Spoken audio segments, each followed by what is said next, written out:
Good evening, everybody. Welcome to the October 23rd meeting of the Westchester County Airport Advisory Board. Thank you for joining us. My name is Peter Schlachtis. I'm the chair of the board. Just a few preliminaries before we call the meeting to order. First off, up front, we have copies of this evening's meeting agenda. And on the flip side of that is a welcome letter that provides some orientation. If this is your first time, you're less familiar with our procedures. So I certainly encourage all of you to take it. County Legislator Barr has also left us, sorry, it's the one on the left. The one on the right is a handout relating to one of our presentations tonight that has to do with the airport budget process. So feel free to avail yourselves of either of those. And Nancy Barr has left us some helpful tips and information from the county on effective recycling, which, if you're reading the news about recycling, is an increasingly important topic to get it right, to maximize revenue and minimize costs associated with that, not to mention environmental impacts from recycling winding up in trash heaps or landfills instead of actually getting recycled. Fair enough? Fair enough. Okay. I talk the talk. I don't always walk the walk. So basically the public will have opportunities to speak at several points during the meeting, and I'll let you know when that happens. Otherwise, I guess we can get started. So I'll ask everyone to rise for the Pledge of Allegiance and a moment of gratitude for our first responders and military in harm's way. I pledge allegiance to the flag of the United States of America and to the republic for which it stands, one nation, under God, indivisible, with liberty and justice for all.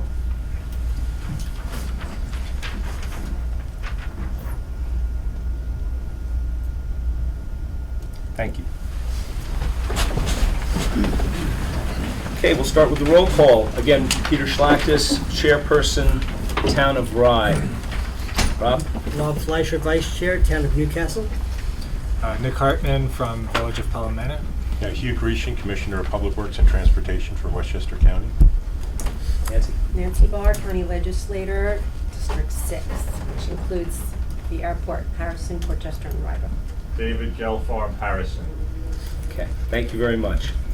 Our first order of business is adoption of the minutes, which is a little more complicated this month because of last month we needed to punt on that.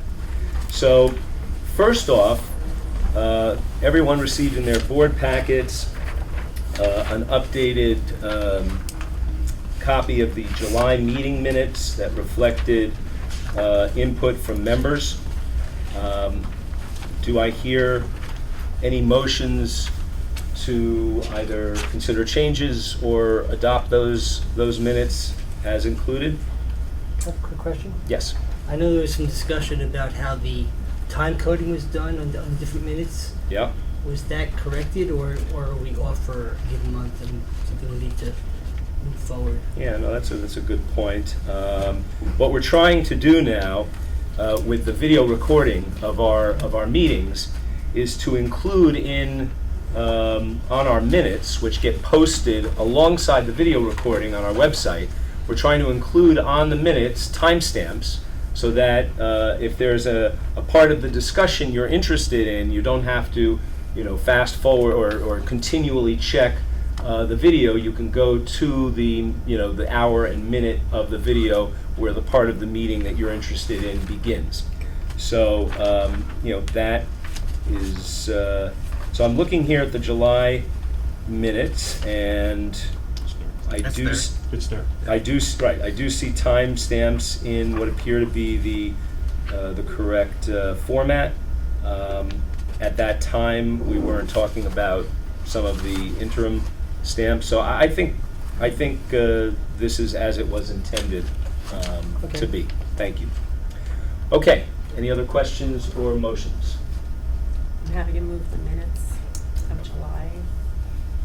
talking about July? July, yes. Yeah. All right, so moved. Do I have a second? Second? Okay, all in favor? Aye. Any opposed? Okay, motion passes and the July minutes are adopted. We also have the September minutes, and I can see that comments from the members have been incorporated here as well. Do I have any questions or suggested changes first off? All right, so I have one request. I would like to entertain a motion, but one contingent on adding additional timestamps as follows. Number one, timestamps for each of the reports that are missing them. There's a master plan report, an airport finance report, and public questions relating to the reports.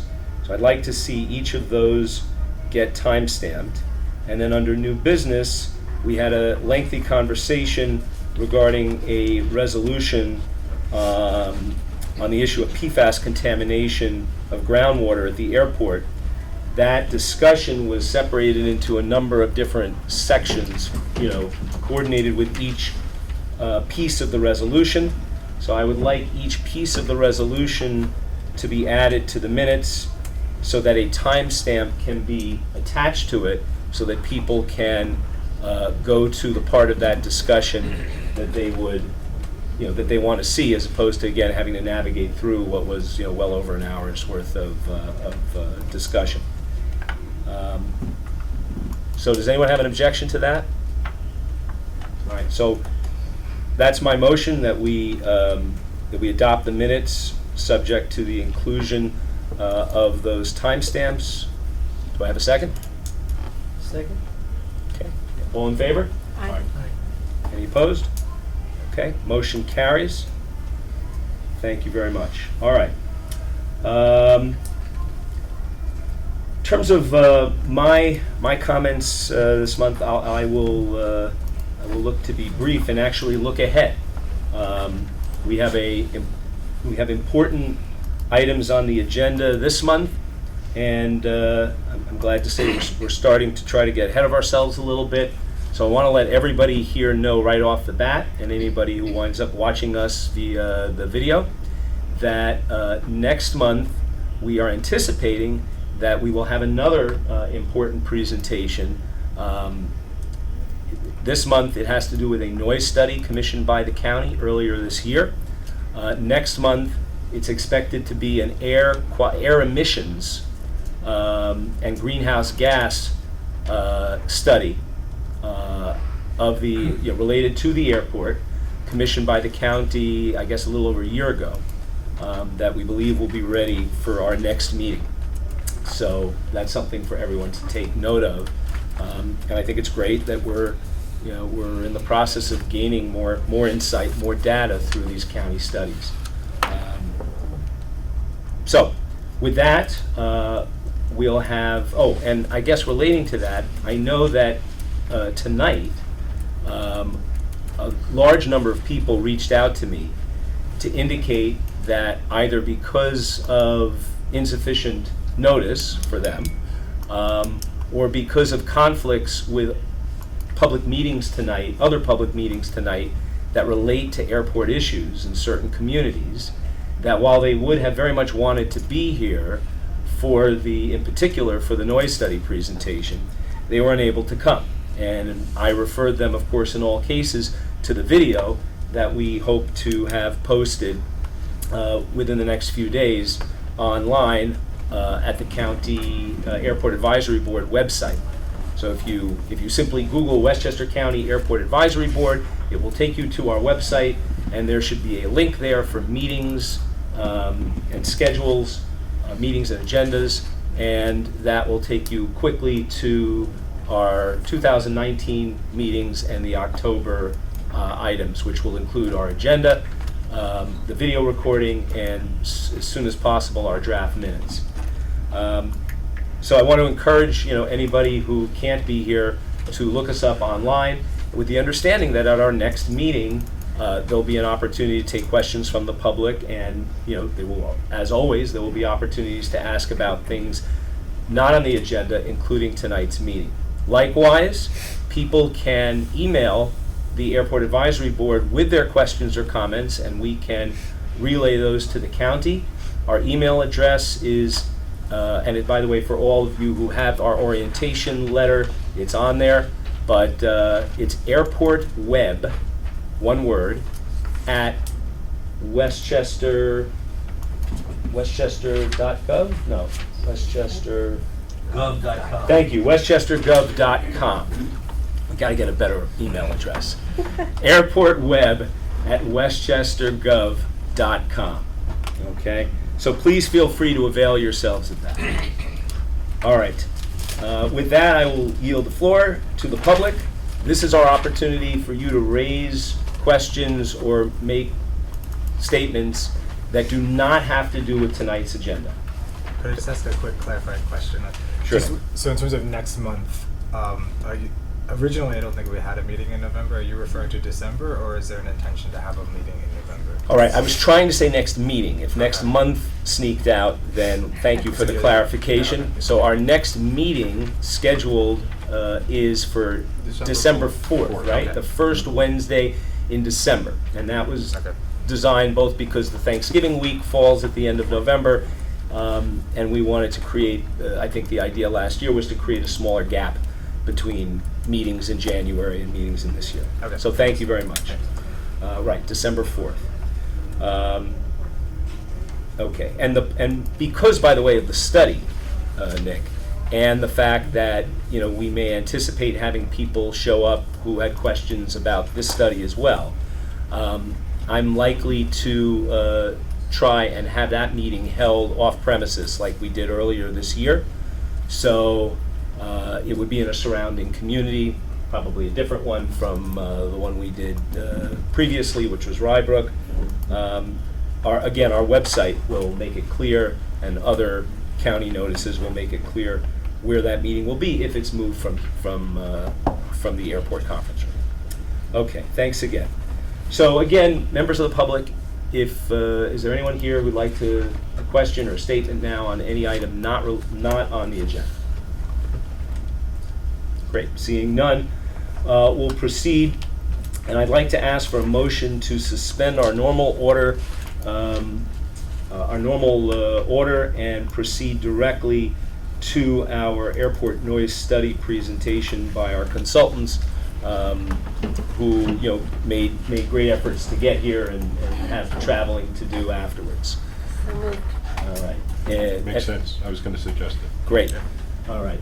Seeing no objections, we will proceed, and we will open the floor to HMMH. Welcome back. Thank you.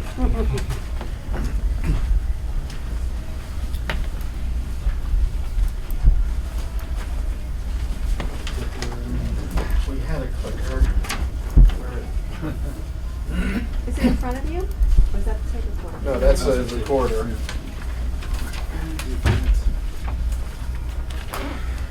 Hey Pete, do you know where the remote for the smart board went?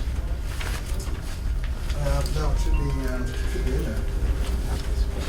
He just touched the board. So you can touch the board. Just tap the bar.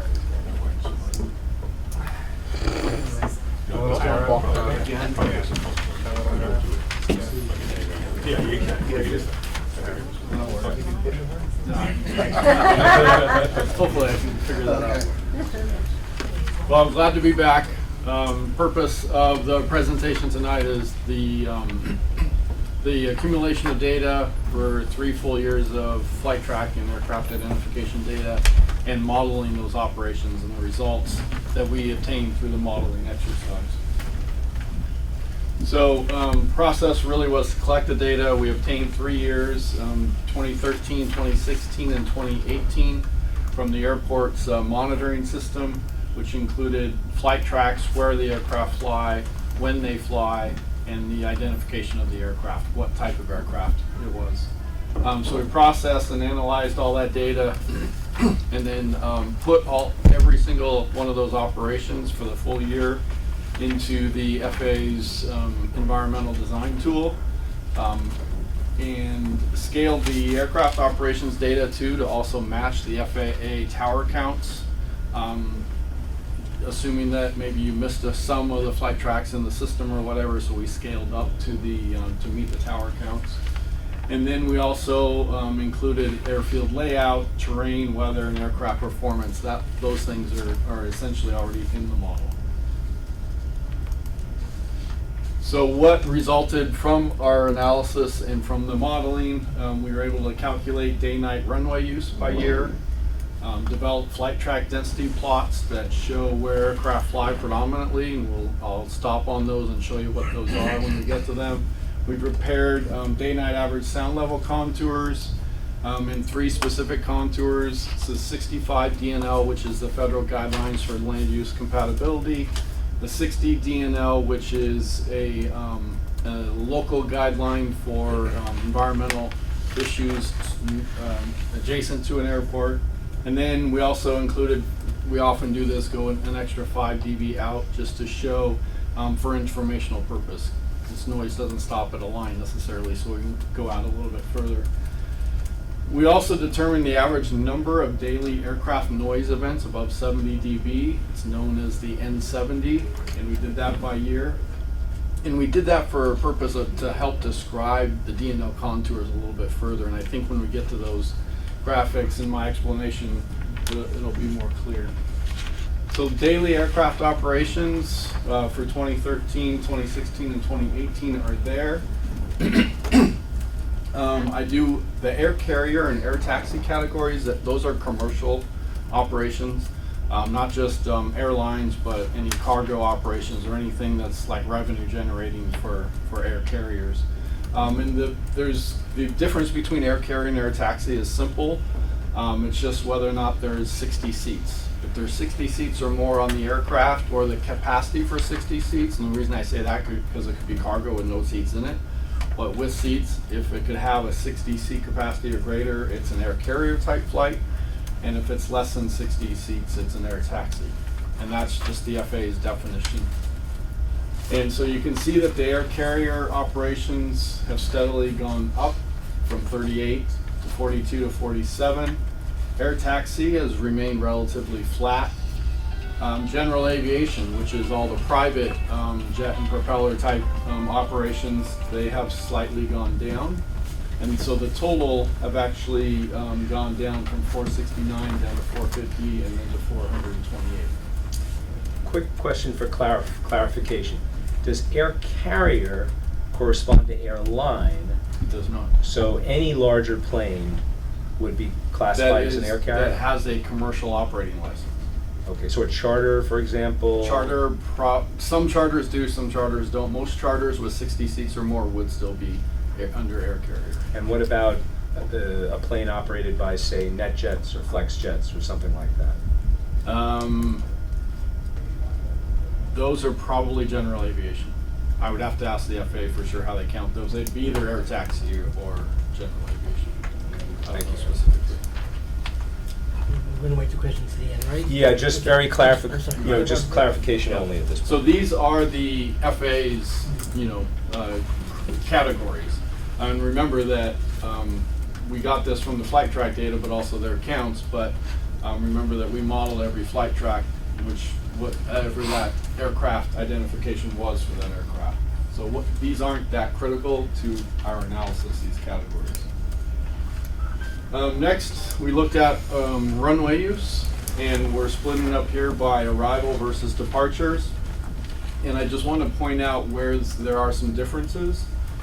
I think the most important difference is the steadily increase of runway 16 arrivals versus a steady decrease for runway 34 arrivals. So more are coming in on 16 than 34.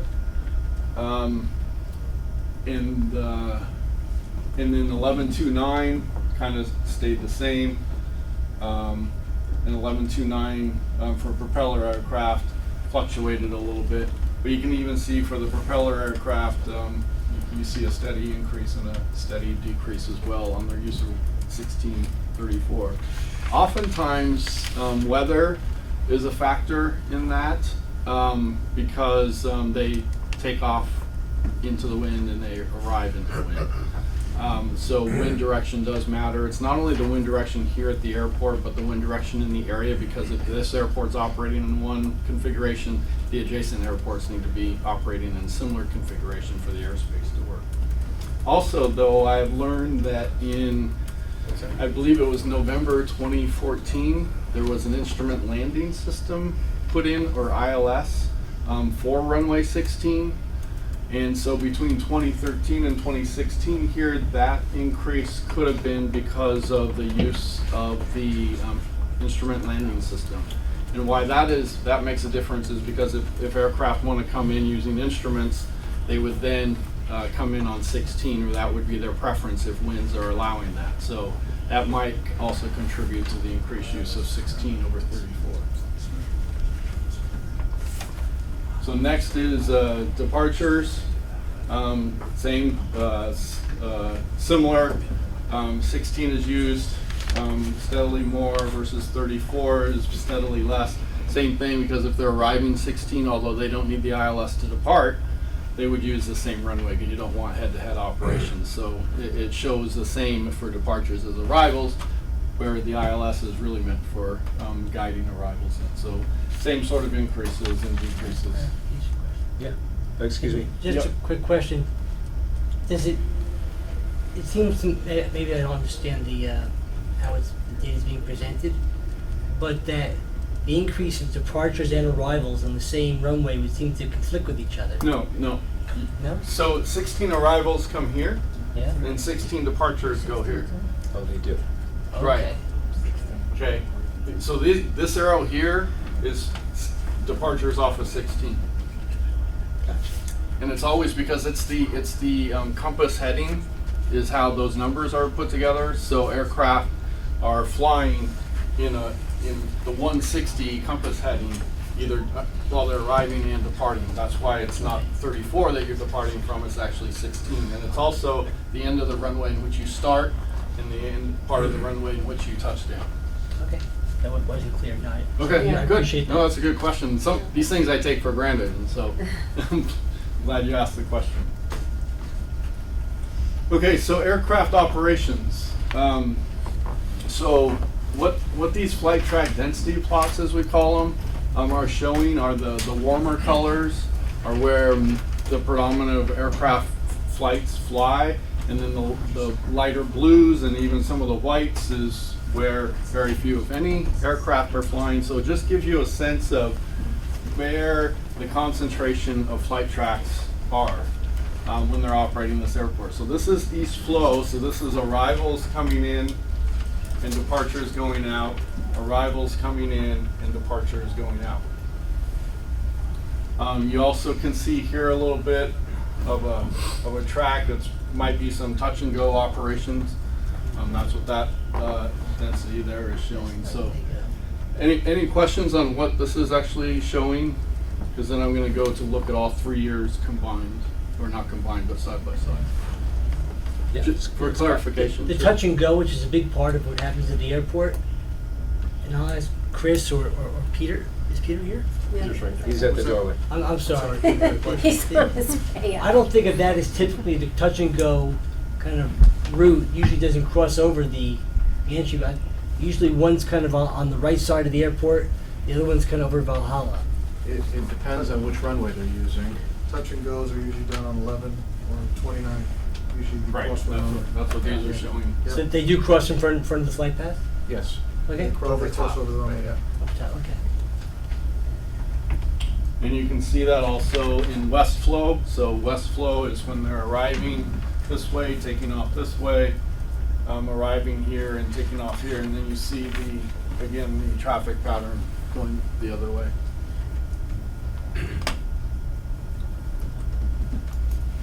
Okay, so back to east flow. Here are the 3 years side by side. 2013, 2016, and 2018.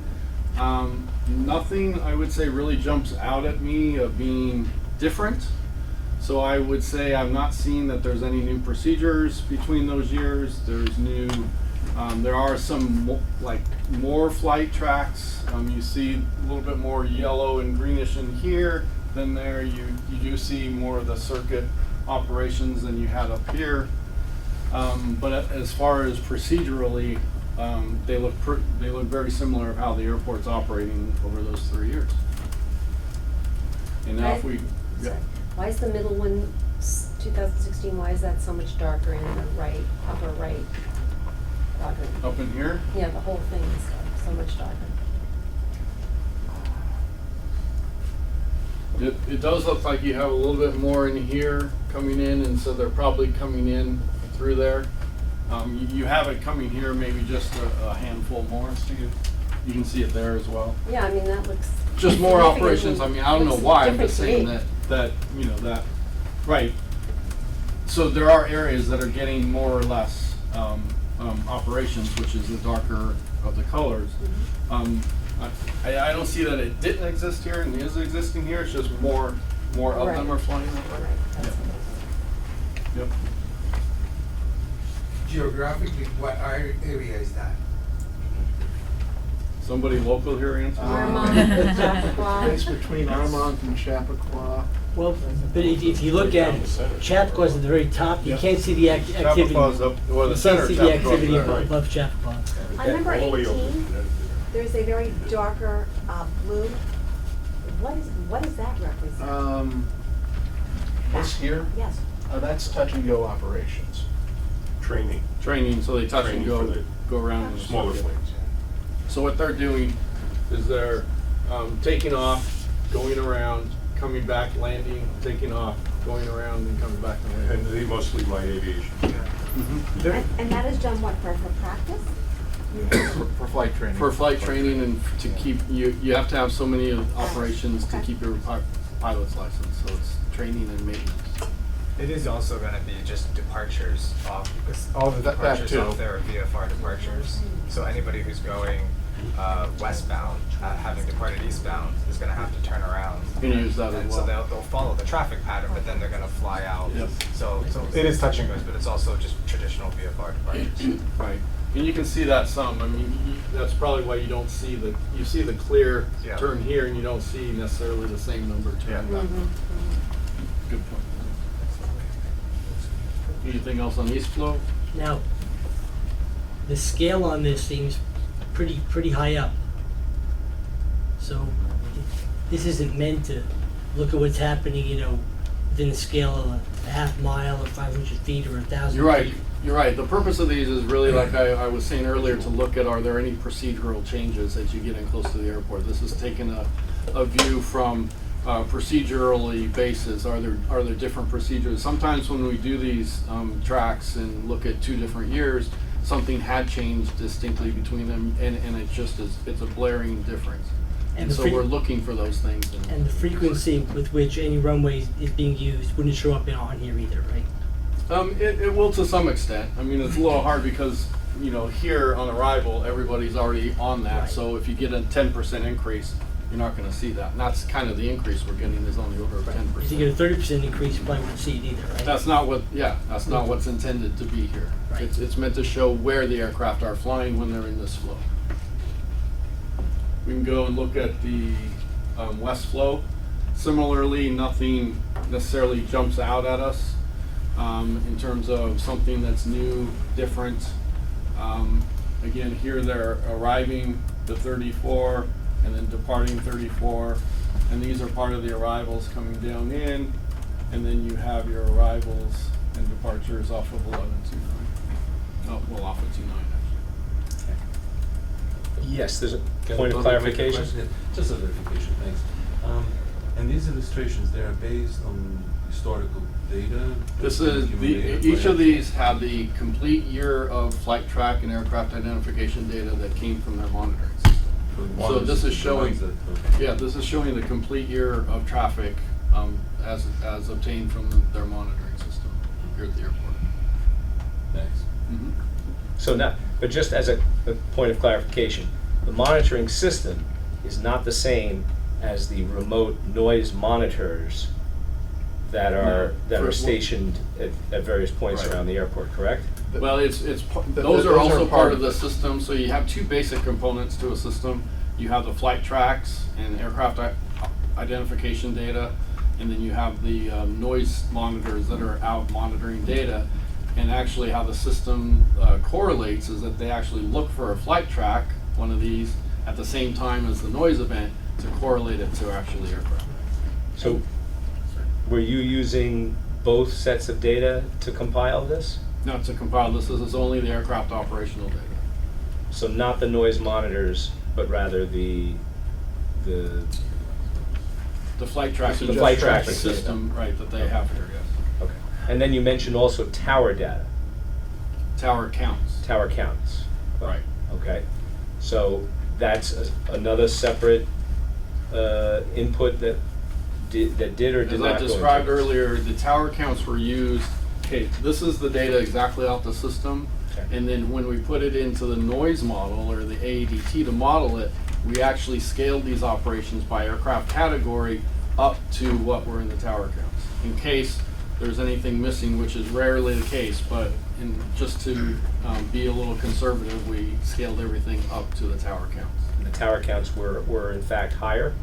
Yes, they're almost always higher. I've never seen them lower, and that's because you might miss data here, but you can't have more data here than they actually counted in the tower. They don't miss a count in the tower, or rarely The miss a count. tower also counts any aircraft that contacted whether or not they That's actually true. land here.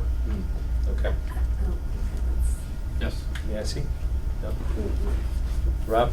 Just to get a perspective of scale, what is the height and the width in terms of miles from the center of the airport there? I know that Newcastle is above it.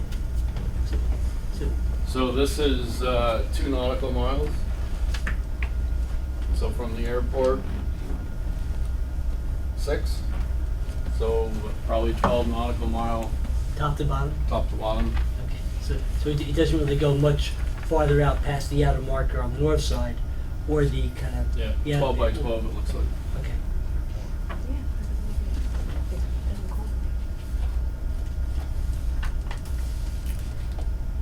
Anything else on flight track densities? We can always come back to these obviously too as we go. So next are the aircraft noise contours in terms of DNL, and we have 3 on here: the 65, the 60, and the 55, as I described earlier. Federal regulation guidelines, local guidelines, and then just another 5 dB out for informational purposes. For the benefit of the public, could you give the shorthand explanation of DNL? DNL, it's the day-night average sound level, so it's a 24-hour noise metric. It's so you start measuring at midnight and you stop measuring at midnight. So that whole calendar day, where you have aircraft noise being modeled or measured, and it takes into account that full day, and also during the nighttime, which is 10 p.m. till 7 a.m. is calculated being 10 times as loud or 10 dB louder. So if an aircraft was 80 dB coming in at night, it actually gets modeled and measured as though it was 80 dB or 90 dB. Did I say dB something? meaning decibels. Decibels. Right, and so there's a nighttime penalty, and the reason for that is people perceive nighttime noise as being twice as loud as daytime noise, and twice as loud is also in the range of 6 to 10 dB. Is that a good version? Okay. So with the federal guidelines of 65, that any land use within that outside of that contour is compatible. And then some uses inside that 65 contour based on federal guidelines may not be compatible, such as residences, schools, churches, those sorts of things. So the FAA uses that innermost line, which is the 65, to determine land use compatibility. So what we're seeing within that contour is the airport, and what else? A little bit beyond. We have some public use here, and Little bit of open residential. space. Residential just to the side of that though. I'm not sure it goes in. It does. Does it go inside? Okay, so a little bit of residential.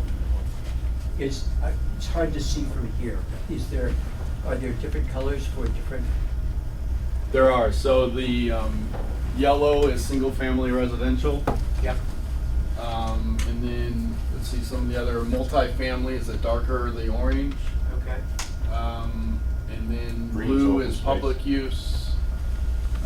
Green is golf course. Green is golf course and open space. And then, is there anything on here for dealing with sound at all, decibels, or is this just showing? So Population. these noise contours, 65, 60, and the 55, Having a problem. are the contours that were developed using the FA's AEDT or noise model. Okay. Any questions on DNL or land uses? So I'm going to do the same thing over again, look at all 3 years side by side. Yes, Yeah. The 60 dB, what is, you mentioned it was a local guideline. What, is that just a? I'm not that familiar with it. Okay. It's Bob? okay. In about 1992, the County Board of Legislators designated the area around the airport that was within a 60 day-night average, or whatever the appropriate terminology is, DNL, as had been identified in a 1988 master plan noise study as being a critical environmental area under the State Environmental Quality Review Act, which essentially means that it heightens the degree to which review is required whenever an action is occurring within that area that requires environmental review, typically by the county, although arguably it could be by a local government as well. So, for example, if the county is doing an environmental review of its proposed master plan at some point, it should be taking into account what, if any, effect the proposed master plan findings of future use would have on noise levels within the 60 DNL. Rob, would it be, oh, I'm sorry. Okay. Would it be fair to say that zoning changes or contemplated zoning changes by local municipalities would need to factor this in or not? Well, I don't know if it's ever been done, but it is, after all, an environmental impact that's going to be incurred or going to be experienced if we're talking about, say, residential, as was just pointed out. If you're within a 65 DNL, according to the FAA, you're experiencing sufficient noise to warrant mitigation with federal money. That's what it comes down to. Correct me if I'm wrong. But if you're within the 60, the county having identified it as a critical environmental effect, and that's what it means, you, as a decision maker in the town of Fairweather, should take that into account when deciding whether or not you're going to allow residential, or how much residential, or whether you're going to impose mitigating conditions on that approval, i.e. better windows or insulated roofs or whatever. Yeah. Okay, perfect example. So do you know why, or does anybody sitting here know why that particular area was designated that way by the Board of Legislators? Only what you read in the legislation, which is, in effect, says that, because the 65 was the FAA standard, they went a little bit beyond that, I guess. Like a buffer. Like a buffer. But again, it doesn't, the only effect it has is on the process of environmental review. Mm-hmm. Kicks it into a type 1 instead of a type 2. Yeah. Okay, Nick? Just as more of a comment. I mean, I wasn't around when that was done, obviously, but the previous noise study that the county did actually does have some extensive commentary on some of these areas. And effectively what it seems to be saying is that the county was intending there to be a bit of a buffer around the airport, and was strongly opposed to certain developments happening adjacent to the airport because it would cause people to live in places which are very unpleasant because of the airport. Right. And there had been some developments which the county very strongly opposed and said you should not build houses here. And it's not the county's decision, it's the decision of local zoning regulations, but my understanding is that was somewhat behind it, is to create a bit of a buffer around the airport to protect residents from high levels of noise. That's correct. And I would also imagine that it may have reflected science, which dates back, to at least the 70s or prior, that makes the case that the federal 65 DNL is is an inappropriately conservative standard, and that real impacts are felt well under that. Yeah, and in fact, that study talks about the World Health Organization, which has proposed alternative levels, I believe, as low as 55. Yeah, They sort of I think cite that's right. 55 as around problematic. 60 is considered not good for causes health concerns for residential areas, and 65 is considered effectively dangerous for residential areas. Yeah. According to World Health. Well, World Health, the European Community, I believe, has studied that, and I believe, if you go back to the 70s, the EPA was involved as well. So There's also the issue of, Yeah. Just what, for us, those of us who are finding it hard to see this from here, are there any paper handouts that correspond to this? We don't have paper, sorry. This is sort of, kind of. just refer to the right-hand side. Yeah, that's an incomplete paper handout, but it may help some of you, and That figure Looks is like on it the right-hand has side. something. yes. And all of this is going to get published. Yeah, okay. All of this will be published, by the way, on our website as part of the minutes, and ideally, we may try to get this up as a separate document sooner. Thank you. Okay. So there's certainly residential within the 55. Yes. Could you tell us what it is? I mean, do you want to say it out loud? No, I don't know if you can tell from that. Yeah, so SUNY purchases within the 55, Linebrook Country Club, the subdivision in Rybrook just south of there. Doral Greens. Doral Greens is in there. Belfair. Belfair, there's a bit just over the line in Connecticut. And Springs in there? The Springs? this Corner of Innocent Hill. Looks like Bridges? it falls just outside. That's outside of it. Okay, thank you. But to the north side, there's not a lot. It's mostly over the reservoir. There's a bit, like I said, just on the Connecticut side of the state line. But I'm not familiar enough with that neighborhood of which particular. And there's a little corner of Purchase that looks like it's caught up in that. Bless you. Yeah. Oh yeah, there's Wolf Lane here. And that's the 65, is that? No, this is 55, Oh, so that's it's the 55. lower, But but this is for 2018, so Yeah. this is the most recent, so we'll see what it Right, looks so the like. 55, although it's the smallest number, is the largest contour, Mhm. just to make that clear, and then the smallest contour is the 65. And is this is all noise? So this is Or- all aircraft, All all just noise from aircraft aircraft noise. using the year's worth of flight tracks and scaling it up to the traffic counts from the tower. So this doesn't show the, I forget the other terminology, but the sort of ambient noise. Ambient or that is- community Yeah. noise, no road Vector. noise, no. Okay, this is just the Right. Only, aircraft only, because that's what goes into the model, so the only thing that comes out is aircraft noise, and that's why the FAA requires the model be used, so that it doesn't include the ambient noises. Yes. Is the 55 versus 65 on a logarithmic scale? Yes, I yes. suppose it is. It is, It's yeah. not proportional. Okay, so what is the scale between 55 and 65? Is how many times noisier?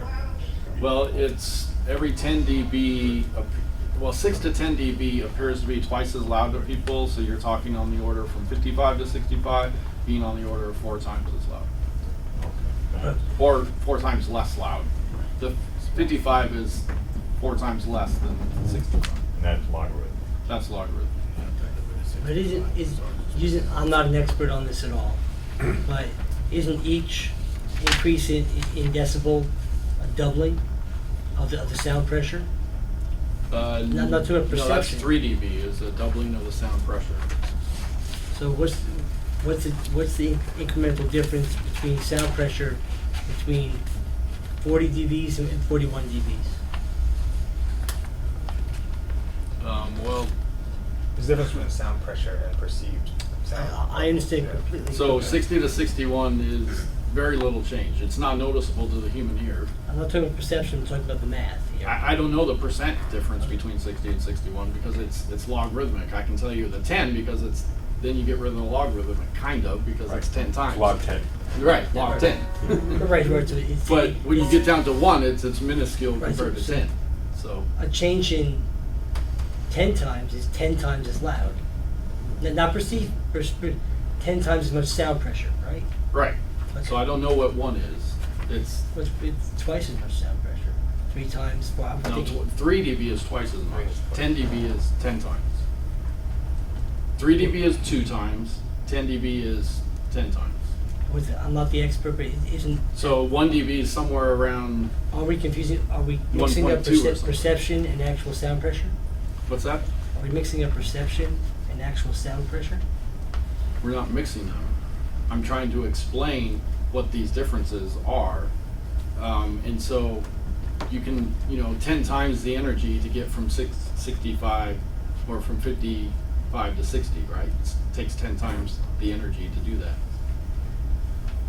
And perceptibly, 6 to 10 dB sounds to people like it's twice as loud. So you have one speaker in a room playing a noise at a certain decibel, you add one more in there and it's going to sound, it's going to be, you're going to measure a 3 dB increase, but it's going to sound twice as loud. Actually a 6 dB increase, but it's going to sound twice as loud. It is, explain it, what is it, loud talking is 60 dB. Conversation, face to face, like Right. what we're doing now is louder, but it's typically 65. Yeah, I just want to give somebody a reference. Right, 65 is what is a normal speaking voice, is around 65. Right. But the structure of that kind of sound is much different in conversation. No, I was just trying to give a level to somebody who has maybe no idea. Okay. Right, we should just maybe just make a quick note that says there's a lot of factors Right. as to how sound is perceived as noise. Yes. There's sound pressure, there's Frequency content. frequency, right, low frequency versus high frequency can be perceived differently, time of day and the ambient sound. So, the in its infinite or not so infinite wisdom, the FAA has adopted the DNL model as its shorthand gauge to base policies off of. Is that fair to say? They use the 65 for land use compatibility purposes. Fair enough, okay. Yep. Okay. So here we're looking at the 3 years side by side, 2013, 2016, 2018, again, to see if there are differences in the DNL contours. You will see that there isn't a lot of differences, but there are some.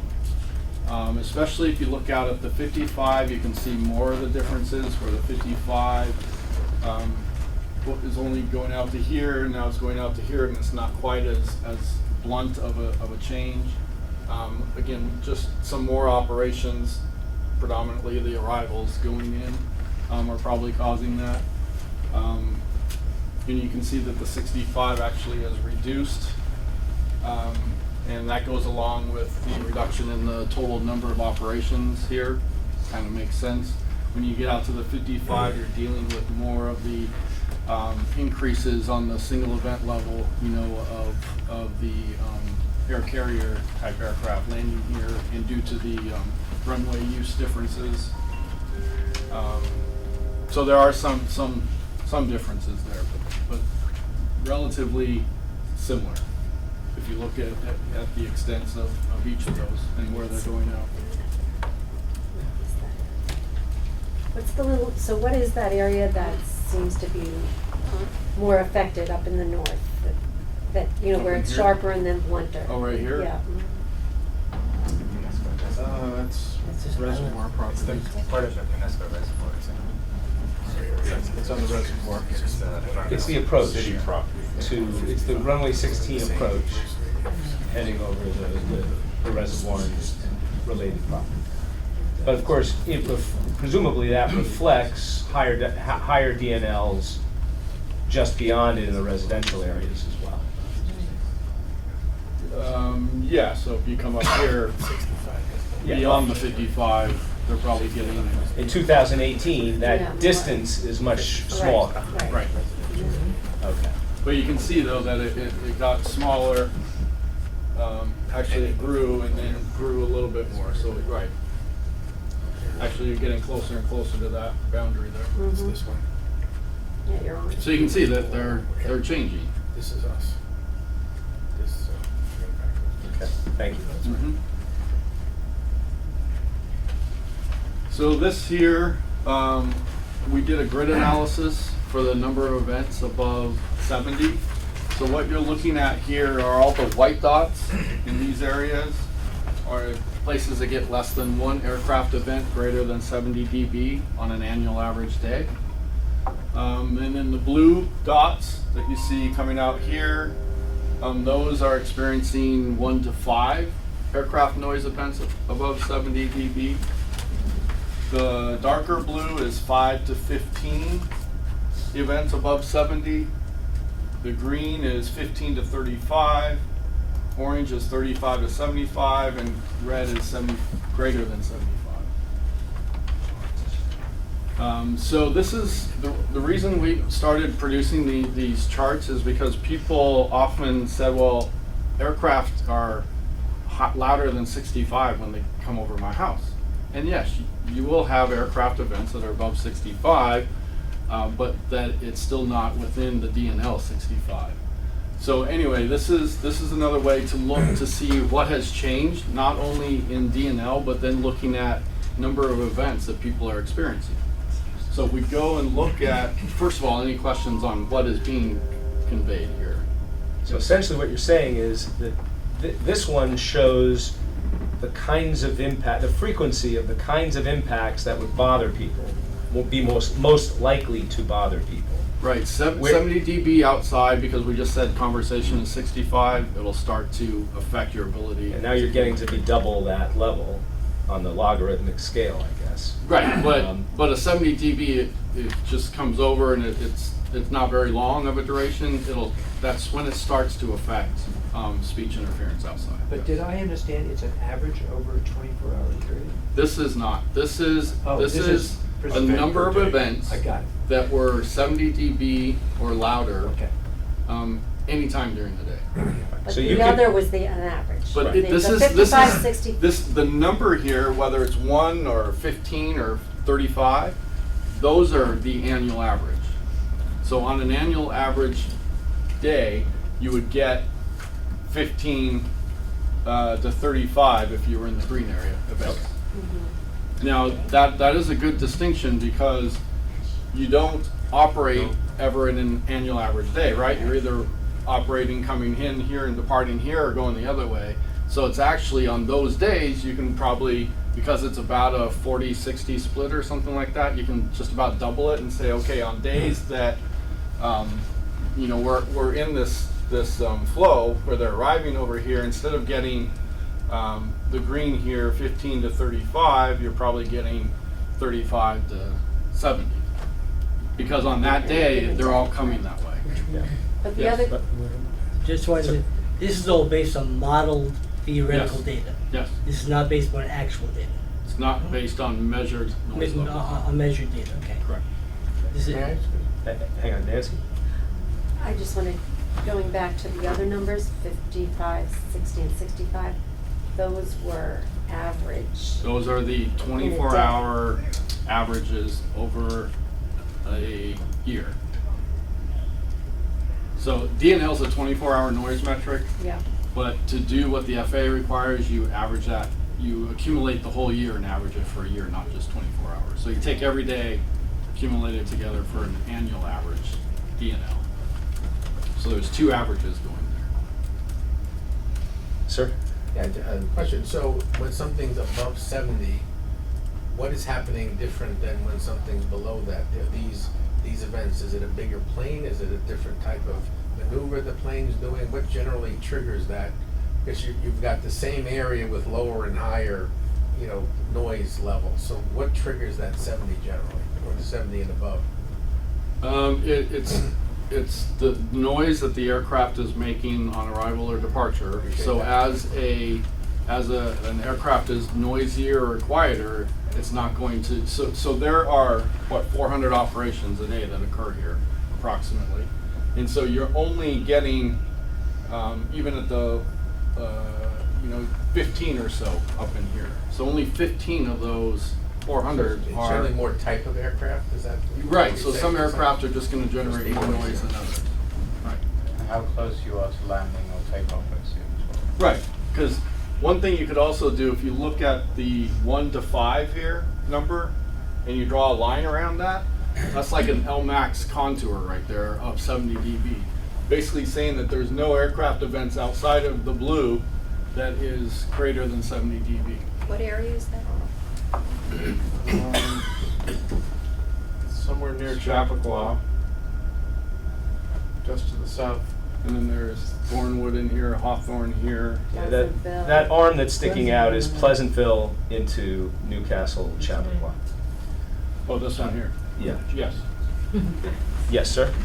So I'm still trying to figure out how to interpret DNL. And by looking at this chart, it seems to me it's saying you can have 15 numbers of events in a day over 70 dB, but you still will not fit into that 55 DNL contour line. 65. 55, because I'm looking at, many dots there are outside your 55 DNL contour Even outside line. the 55? We'll overlay those in a little bit so you can see how they interplay. And my interpretation is because you are averaging all the events over a 24 hours period of time. So even though you have many number of events over 70 dB in a day, but you dilute it over 24 hours, so it's not going to hit that 55 dB contour DNL. Correct. Right? So as a resident, your perception may be, oh, there are 20 times that airplane fly over my head today, but I'm still not in that 55 DNL contour line. Correct. Okay, got it. Thank you. Yep. And that's exactly why we present this type of information, so people understand that concept. That we're not saying that the noise level from aircraft are only 55 or 65, they're actually higher than that. All right, Rob, and then let's try to Okay. allow this to move forward. So going back on an average day, how would this map shift if it was a day where it was all coming in from the east flow or the west flow? Okay, so if say we're on an east flow, right? Coming in this way, the zero is not going to change. The zero dots won't change because they're still not going to be any louder. There's just more of them. So it's the same aircraft. It's more 69, 68, 67, 66. Mm-hmm. Yeah, sure. Right? And so as you move in, these numbers are going to be greater than they are now. They're probably going to be, like I said, almost double. So instead of 1 to 5 here, they're like 2 to 10 is what the blue dots are going to represent. Or 1 to 10 actually, because it could still be one event, but it could be as many as 10. So the range there that's what I tried to describe at the beginning. So this number here, the number that goes along with the scale, you could probably essentially double, and that would be your experience on an east flow day or a west flow day. Okay. My ears hurt right now, just from listening to this. All right, ready to see all three? It's a sonic attack. One's complicated. There we go. So now we have, we're showing all 3 years again, 2013, 16, and 18. We're showing them overlaid with the contours of 65, 60, and 55. And so you can see that while there are some changes, in particular here, because again, this is where we're seeing more 16 arrivals. You look at, especially like the green and yellow dots, stay about the same, and then they get a little bit more green and more yellow over there. So you're getting some more. Not appreciably, but you are getting them. And so, Well, looking at it may be very appreciably for some people. could be. Yeah, because you see these dots go from blue to green, a lot of green up in there. So you're going from, you know, that 15 to that 35. Yes. Would a change in altitude might account for the noise too? Like the planes get lower. Well, this is on arrival, fortunately, so I can explain that. Is that they're pretty much at the same altitude because they're on what you call a 3-degree glide slope into the airport. So by the time they're on in this area here, they're on that glide slope. If they get below it, that's bad. And they don't want to be much above it because then they can't slow down enough to stop on the runway. So they're really on that 3-degree glide slope. So that altitude probably varies by 50 feet or so, maybe, at these points. But they're pretty consistent. But altitude does change noise level because the further you get from the sound source, the quieter the sound source. Well, that's just my perception as a person in my car. It's louder now.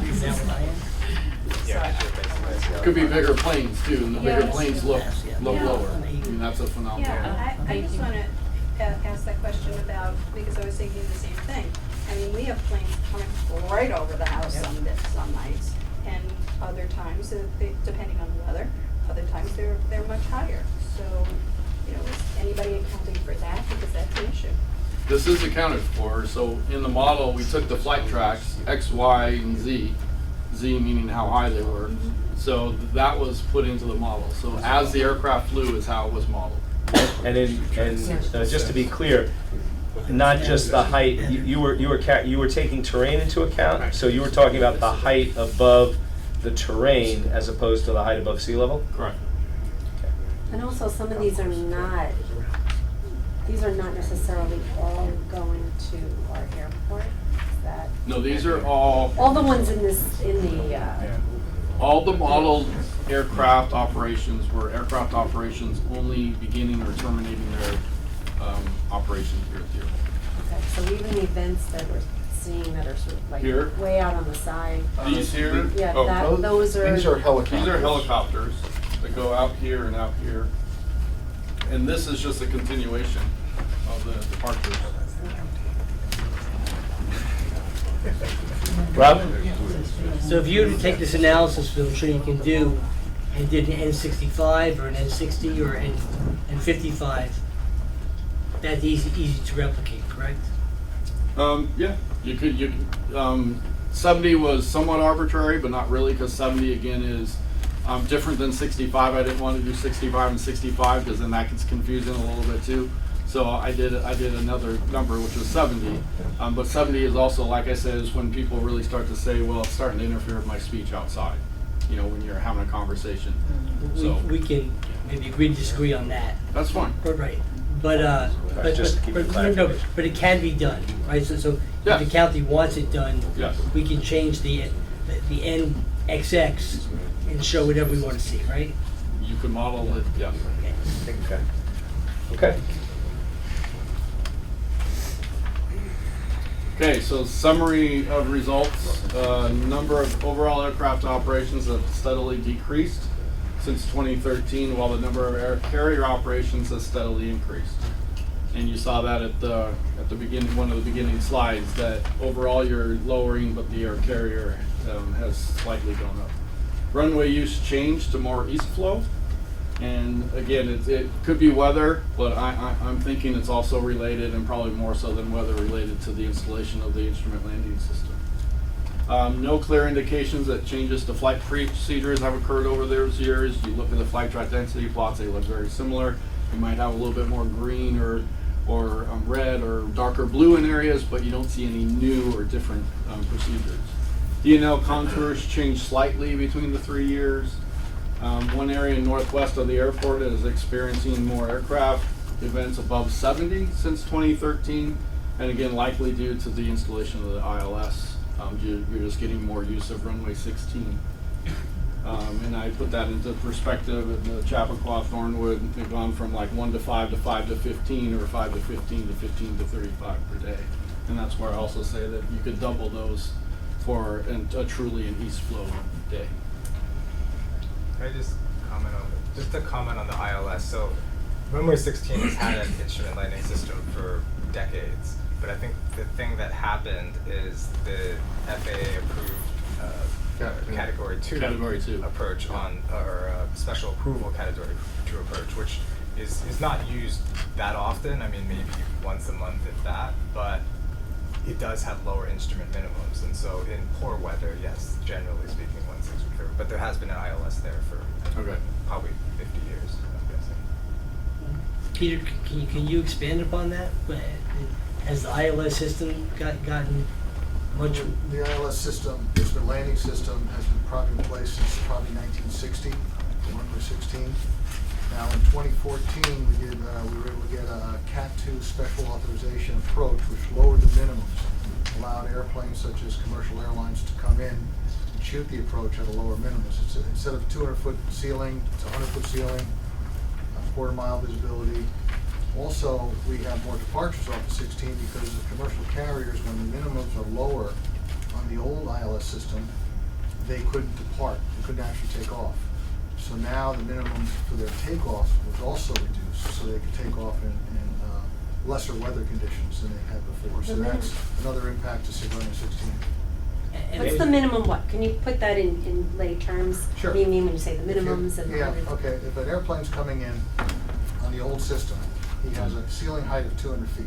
Ceiling height meaning? 200 from the ground, 200 feet. So in other Cloud, words, a limit to a cloud layer. You have to see at least. the deck is at 200 feet. Okay, So deck That's still minimum. right. Okay. You gotta talk. I'm 3 years old. Let me Clouds here. Clouds are. Clouds. I know what clouds are. No, that's the height that he's talking about. Think of the ceiling height from the ground up. All of a sudden, at 200 feet, you go into the clouds. Okay. Okay, 200 feet. So when you're coming down instrument landing system, when you hit 200 feet, if you can't see that runway, you have to do a missed approach. Okay. So now with the new Cat 2 special authorization, that ceiling now has been reduced down to 100 feet. Okay, so now he can come down from 200 feet to 100 feet to see that runway. Okay, so that's the difference. So it gives greater capacity to the runway during instrument conditions. So that seems very significant. It's significant, especially during bad weather. During inclement weather, yeah. So, Okay, Rob? in that context, was that something we applied for? I'm sorry? Was that something that we applied for as a county? Yeah, it was requested and it was approved. And was that request done through the Board of Legislators or the county executive? Done through the FAA. You know, I'd have to go back and take a look at what the actual paperwork was, but it was, the equipment is owned by the FAA, the procedures are owned by the FAA. So again, it's an FAA procedure to increase the capacity of the airport, any airport. No, but it's safety too. It's You know, safety you have also. the technology, you use the Yeah, technology for it's, safety. again, it's. But my question's pretty straightforward, is that, was that, who initiated that request? Yeah. And we don't know. It was the FAA, actually So put. the FAA was a reverse inquiry to ask us to take Right. more. Now, the thing also you have to remember is not every airplane has Cat 2 capabilities. Right. So not every airplane can shoot a Cat 2 approach. Only certain airplanes that have the equipment on board the aircraft can shoot that, and also they have to have trained pilots that can shoot a Cat 2 approach. I think it's fair to say if Cat 2 is in operation, the airport is almost virtually closed. There's probably a dozen operations a day because nobody else is flying that day because it is terrible, terrible, terrible weather. Correct. Yeah, 100 feet at that speed is nothing. Now, the thing is, we record every time we run a Cat 2 approach, and only during very severe conditions do we do it, and we actually track it by hours, how many hours we actually have it open, available for Cat 2 approaches. That doesn't mean an airplane comes in at that time. It might be 1 or 2 approaches, might be no approaches that day. So what you're saying is that there are very few approaches done on There's not a great deal. Okay. Not a great deal, but again, a lot of airplanes do not have Cat 2 equipment on board the airplane. So if it wasn't going to be that, how could we possibly explain the drastic change in the runway usage? Weather conditions, the fact that the instrument landing system has a lower ceiling on 16 as compared to 34. So you may have weather conditions that you can't shoot the approach on runway 34, but you can shoot it on 16, so you'll land with a slight tailwind on 16. So again, it's a lot of it's weather dependent. Is there a southerly flow greater that year as compared to other years? So do we think the weather has changed dramatically in this period of time? No, you have certain conditions that someone might use a 16. Also, you have people that want to use 16 because of the downward slope. So they'll wait for 16 to use it for takeoff. That's another operation. So there are numerous conditions. Now, you could get a very cold winter, and you could get conditions that all of a sudden you're not using 16 as much. Each time it's different. All right. So, go ahead. I just want to cut in only because we have our presenter from HMMH here, so I want to try to focus on questions and issues that you can enlighten us on. So I guess this phase of the study was a data gathering phase. Correct me if I'm wrong. You were not tasked to study, to analyze more deeply for causation here. Not the wise. At right. this, as part of this study, right? We collected the data and reporting what occurred, not necessarily why or how or how come. It's certainly conceivable that a future phase or study could task you with that. Yes, or that would be a realistic, typical, not atypical. Well, there's goal other of things the study. you would want to look at, and that would be the weather conditions that were existing during certain times to try to figure out, for instance, the runway use why it changed. Right. We showed it did change between weather and the ILS. That was easy because we saw that it was installed in that period, or the Cat 2 was, and so that was something that could have contributed to So this. is in your experience, is the data available to do further analysis to address some of these weather, to try to correlate some of these weather factors with some of these operational changes? To an extent, I don't think you're ever going to know truly why. You'd have to look outside the airport as well, because like I said, you have other airports in the area and the airspace, they're kind of dependent on each other, and it could be that there were situations at one airport that turned this airport around. Okay. So, there are a lot of factors, so would you ever get to the real reason why it changed? I'm not sure. No guarantees. Yeah, Nancy? exactly. Nancy? Okay. Rob? So with none of the analysis that we looked at, but looked above, kind of really much above the outer marker. But there is all the flight path analysis that you do have that can compare what's changed over these 3 periods, correct? Mm-hmm. And I know that one of the things we had done previously was a gate analysis looking where, and only on the northern route, we haven't done the southern route yet, but where planes were entering the flight path, and there seemed to be a consistent level over this time period where they were entering it farther and farther north and taking a much longer ride down the flight path. And that's something that we haven't looked at yet, but we could look at, correct? Right.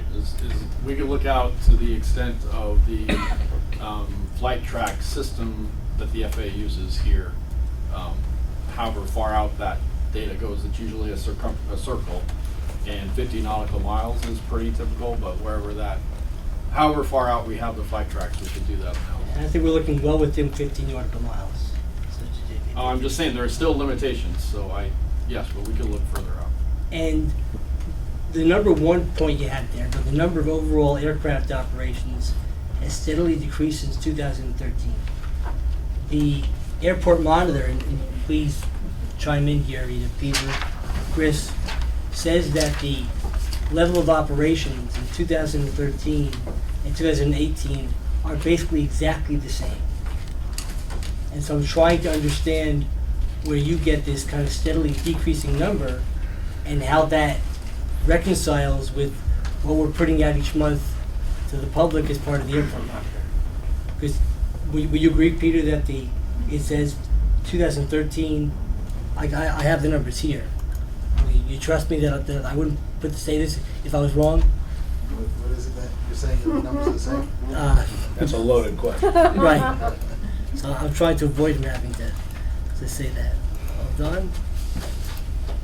In the HPN stats thing that you were kind enough to create for us, we had in 2013 we had 151,000 operations, and in 2018 I believe it was also 151,000 operations. This is 17. I don't have the 18 number here because it was before that, and I left that one home. So, Yeah. but I believe 2018 the airport monitor will say is the same exact number.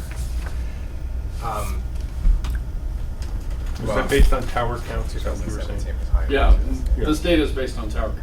17 is right. So you have 2017, so 2018 would be lower. Do you have the airport monitor for 2018 that you can pull up? No. Does anybody have it on the? I will find it. Okay. Because I have. While you're doing that. Let's assume I'm right for a second, okay, rather than me wasting the time to do that. Why would he have that data, and we have numbers that say that it's exactly the same between 2013 and 2018? I don't know, I can't answer it until we look at it, see what the numbers were, what numbers he used, I don't know what numbers he used. We can follow up. Numbers are, but he uses. I don't think we're gonna be able to determine it tonight. Right. Because when I look at the headline summary and the bullet points, and I don't have the FAA data, so that's granted. But based upon what we put out to date, even if I look at the, if you go to the first page, Go to the table. where it says the average things per day.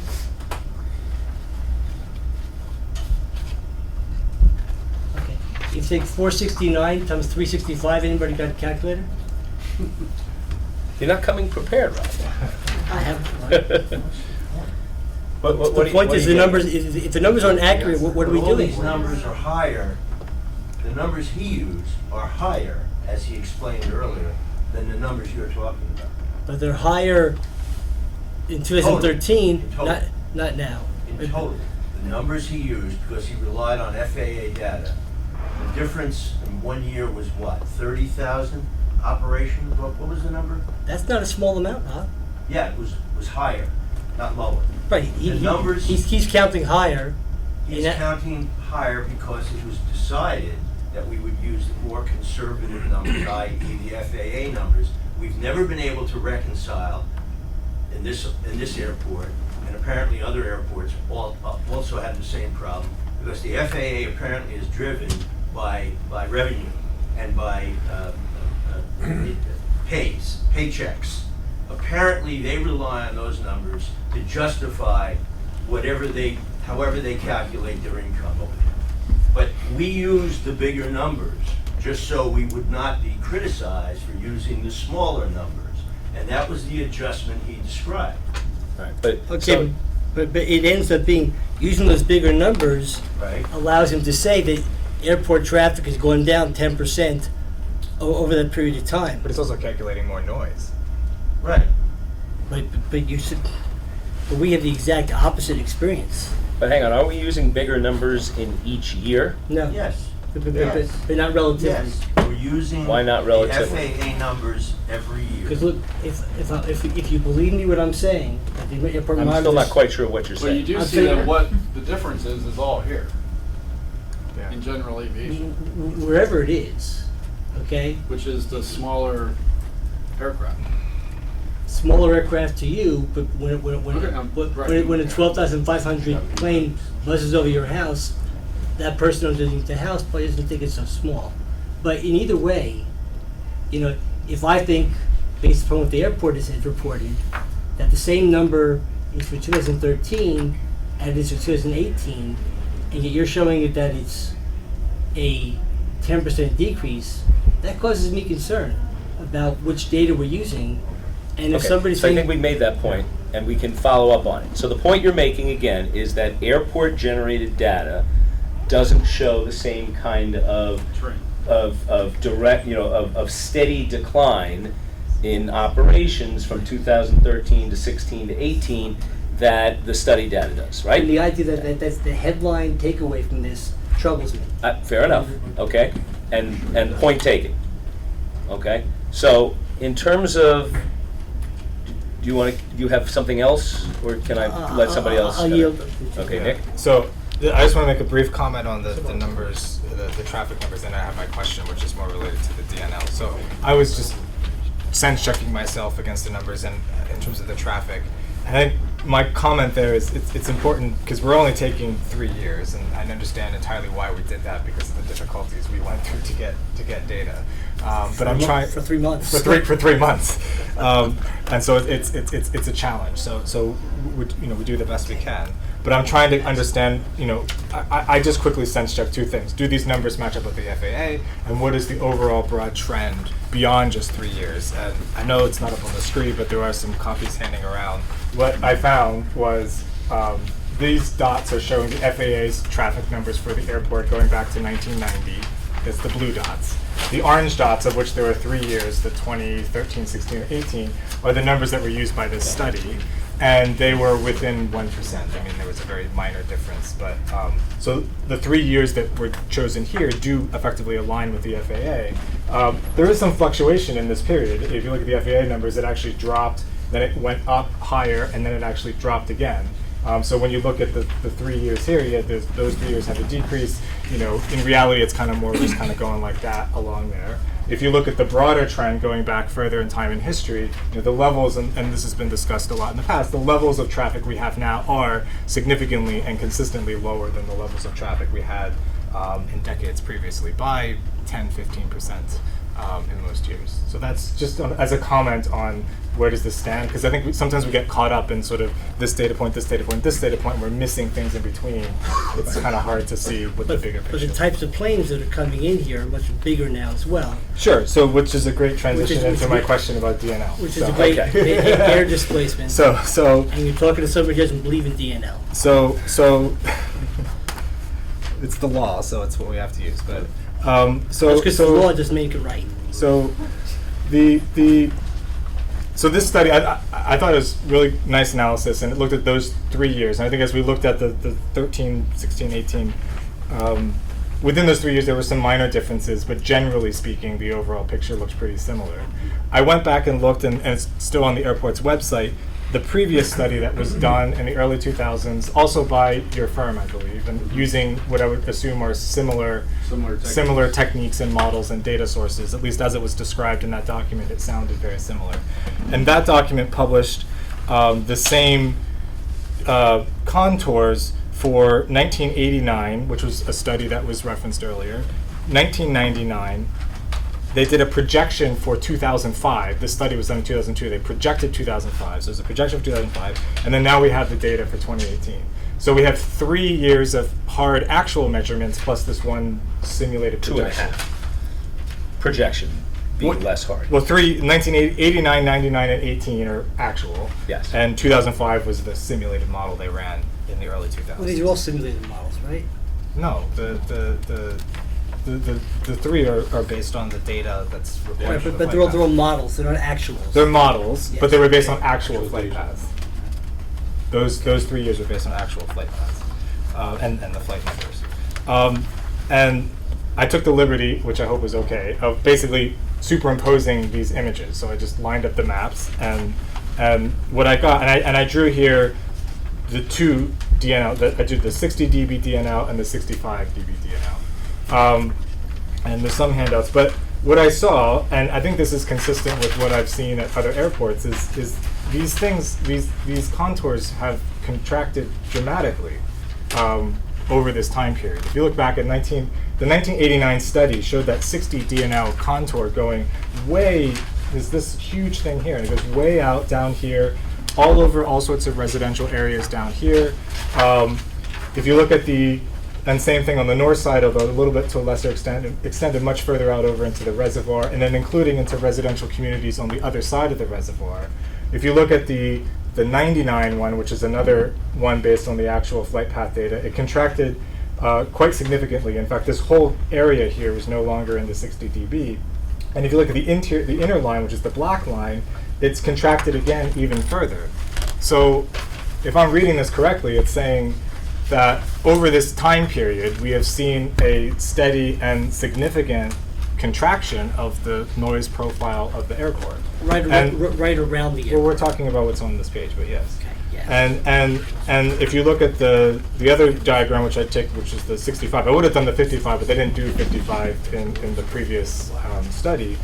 But at the 65 dB contour again, back in 1989, the 65 dB contour, particularly, well, really on both sides of the airport, was significantly larger. And in fact, the previous noise study, which at that time was only talking about 89 versus 99, and that time cited, the square mileage and the number of households and the number of residents of Westchester County that used to be exposed to these high levels of noise, and that contracted significantly. And according to this study, it has again contracted quite a bit.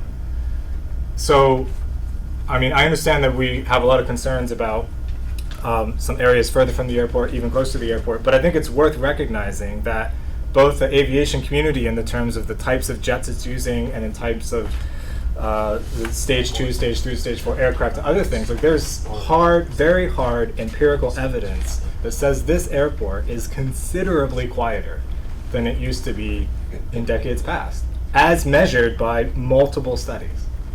In this small area. And so, around the I mean, airport. is that a fair statement? Yes. Yeah. And it's also what's being shown in airports across the country. But does it say anything about what's happening outside the outer marker? Well, as you get further out, you get less noise. I mean, No. it continues to be less and less because aircraft aren't all flying in the same location.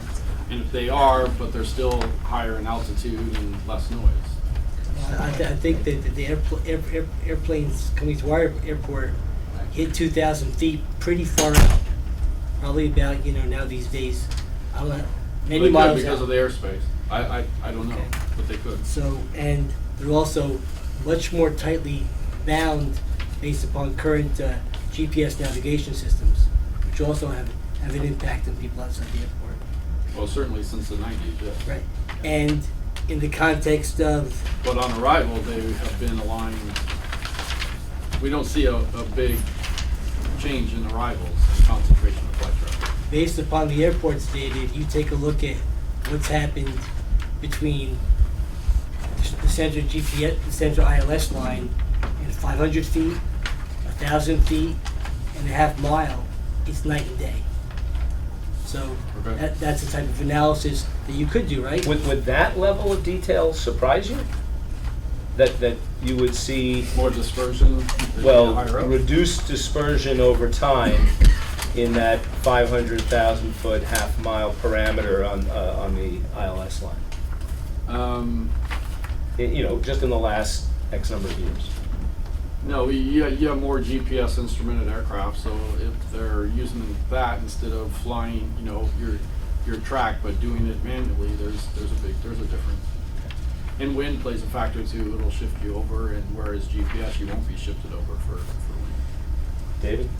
I have two questions. First, how much of the change that we've been hearing about in terms of, allegedly these less noise is due to what we had discussed, over the years, quieter aircraft? Mm-hmm. Can you in any way give an idea as to how that has had a bearing on this?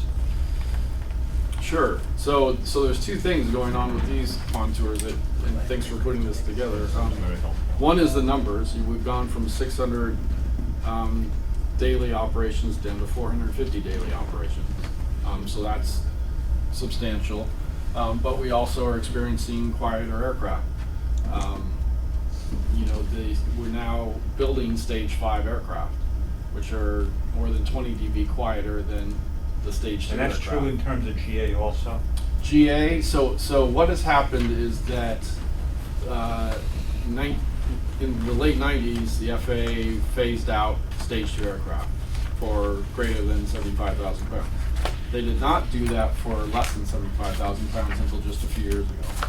But they are now also phased out. So yes, we can say the same thing for GA aircraft. In fact, GA aircraft today also, those that are produced today, have to abide by the stage limits as well. Yeah. My other point is, if it's simple, if it's not, I don't want to hold up anyone. You see, of course, you have the four runways there. I think it might be helpful to everyone if you could just show us, or Chris or someone, after the planes take off, in what direction a good number of them go, because that might help to show, what towns are noisier or subjected to more noise or less noise. So that's what these are showing, is where they're going. So after they take off on 16, they predominantly go over there.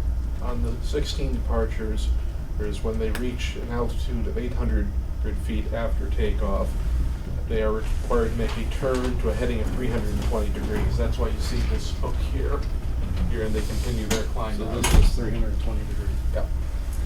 That's basically rising south over northern Rybrook, and then west and northwest over Purchase and Harrison, and over into parts of Mount Pleasant, etc. Right? And then they continue west out past the Hudson, and then go in whatever direction they And need to go. the smaller runway takes off, of course, over northwest Greenwich. Yeah, if they're on 1-1, departures will go to the heading in a southeasterly direction, and since this is mostly VFR light traffic, it can go wherever. Yeah, pretty much any direction from there. Our most frequent traffic that's going off that runway, they headed east. That's mostly going to places like Martha's Vineyard or Nantucket, or just other points in New England. So it just keeps going in east. But you can see that to the east, you don't get quite the the notice that you do of people heading out west. Yeah, you also, of course, do have. And what about planes that take off to the north? Obviously we see if they're taking off southward, they're going to go kind of in a fish hook. Well, when we're on 3-4, they will take off to the north. They will make a turn. I don't know the exact heading, but they'll head out over the reservoir, or continuing seeing their climb. That goes to Valhalla and Mount Pleasant, and then over towards Tarrytown, Sleepy Hollow. And then it just and goes off and disperses out in whichever direction they're. I see some going out this way now and some going out that way. And meanwhile, the small runway takes off over Purchase, northern Purchase. Yes. And much of it swoops back around Purchase to if it's touch and go. Yes. If it's touch and Because go, if if it's it's touch going and go, it east. goes that way, or it's going east. You can see that it's coming out here, and mixing with those. So, Nancy? one thing that is definitely true, that since 1989, there has been a lot more development near the airport. So in terms of more people being affected, I would think more people have to be affected because there are houses where there weren't houses before. So I think in terms of, what a person is experiencing, that has changed over the course of the time that we're talking about. I'm not talking about these last few years, I'm talking about since 1989. So even though these lines were way out there weren't so many people living within the lines as there are now. So that's just something that. And what do you mean by that? What do I mean? I mean, there might not have been people being affected before that are being affected now. Because there weren't people there before. I mean, there are people who've been there all along and they're experiencing that it's worse, absolutely.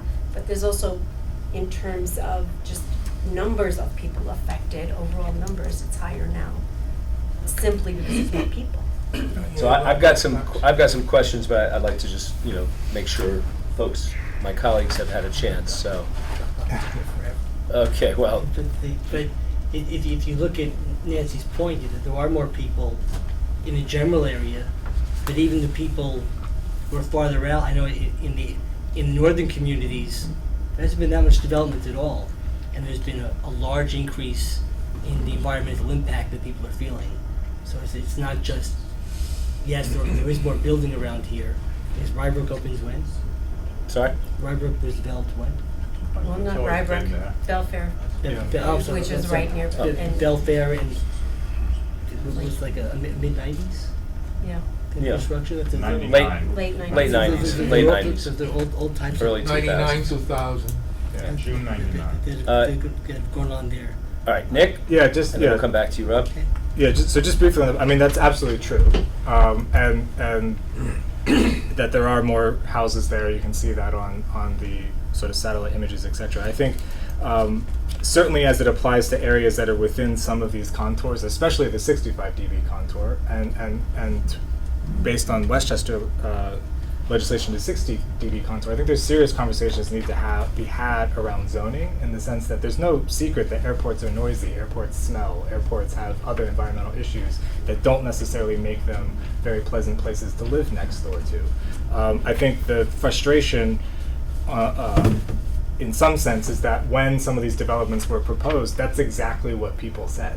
I mean, the county very strongly opposed some of these developments on exactly the grounds of it's an unpleasant place to live. The FAA says it's not a great place to live. The World Health Organization says it's not a great place to live. But local villages sometimes have other factors. They can increase their tax base, they can do other things. And so there's these competing forces, but we do have to kind of recognize that if local municipalities ignore the environmental impacts and say, sure, build 100 houses right next to an airport, it's going to cause problems. And I think it's a very relevant thing now, in the sense that, you know, I was pretty shocked myself when you fly in and land on 3-4. There are houses being built right now in some of these areas, right? And so there's serious questions of local municipalities that have to be asked, that you can't play both sides of the card. You can't say the airport's causing problems for our residents, etc., but sure, build another 50 houses right in this area where all these environmental studies are saying it's really not a good place to live. We've got to sort of rationalize that at some point as part of our local. Are you suggesting the municipalities are doing anything illegal? I'm not saying they're doing anything illegal, but I'm saying they've got to decide what side they're on. Are they on the side of protecting residents from airport noise? Why can't they be on the side of protecting residents from deterioration of living conditions around legal housing? Well, I would say two things. One, in some of the areas we're talking about, the study shows that the noise levels have declined. And the other is some of this housing, including some of the stuff, was built in these areas that are designated by guidelines as not suitable for residential development. A local municipality has got a lot of accountability. If they approve housing in land marked not suitable for residential development, you can't then do that and turn around and complain, well, it's noisy here. So the residents who bought their homes legally should just they should suffer in silence? Well, I think they have conversations with the municipality that decided to allow those developments. Very serious conversations. For what purpose? Okay. Yes, sir. Central to all of this, because I think the historical analysis is very useful, but central to all of this is the fact that DNL is an average. I know it's law and everything. So perception of noises going up seems to be loosely correlated or very tightly correlated to frequency of, which is what I think you were alluding to earlier. So is there, in any of the data, we had the DNL average over the last 3 decades, did we have the frequency data as well mapped between that time? The concentration, you showed the reds and the dots going up to the whites. Did we have that kind of analysis for the previous decades? Because yes, perception-wise, we get to actions rather than focusing on something that is over a 24-hour period. Right. We don't have that analysis from previous decades. No. So the earlier studies didn't do that type of analysis. Okay. Okay. Yes, sir. How can I put it? Whenever we have an opportunity to get together as residents, fellow neighbors, and people that are here to pursue a certain common goal, we run the risk of jumping to conclusions that sometimes may lead that effort of getting together to reach that common goal may lead to a not so successful story. From a resident's perspective, I want to make sure that you were looking at us, especially us who live close to the airport. Don't think that we had no idea that we were living close to an airport. Don't think that we were kind of in fool's paradise saying, oh my goodness, it's close to the airport, so there'll be no smell, there'll be no noise, and I'll be living one of the most easy lives. No, that's not true. People who decided to buy and make investments years ago, 10 years ago, at very significant high value, they knew of that kind of neighbor.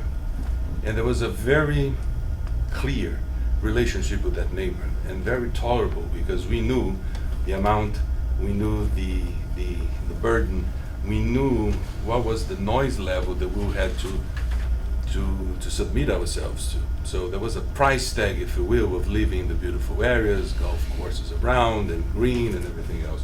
We knew that attached to that, there would be a price tag to pay, which is to cope with the noise of the airport. I would like to just kindly invite you to consider that when we come here and say that we are hearing more noise, it's as empirical as it can be. It's not modeling, it's not based on discussions about average basis, daily, 24 hours. It's not based on what the FAA says, what the towers counted, what the airport decided from a conservative basis to come up with a higher number or not. There is no controversy there. It's as empirical as it can be. Why? Because if we live close by, we hear and we see. We hear the noise and we see the airport coming by, the aircraft coming by. So, definitely, I would like also to kindly invite you to meditate that, at least from a lay person perspective, nothing that has been presented, with all due respect, nothing that has been presented to you seems to me conclusive. I would most respectfully challenge your statement a couple of minutes ago that empirical, there is proof that there has been a decrease in noise. I didn't see that. So bottom line, let's try to put that kind of, you are just making noise, you are trying to make a big case because you live close by, you should know better because you live here. Please take into consideration that's not the case. There was a very clear relationship between us and our neighbor, and that relationship has changed, and something caused, and something has to be addressed. And last point, this is the status quo. We are concerned with the status quo. What take all of us who live close by to the airport, keep us and prevent us from sleeping, is that the only portion of this operation that so masterfully Peter and his team takes care of, the only portion that is submitted to any kind of regulation corresponds to 25% of the operations of the airport.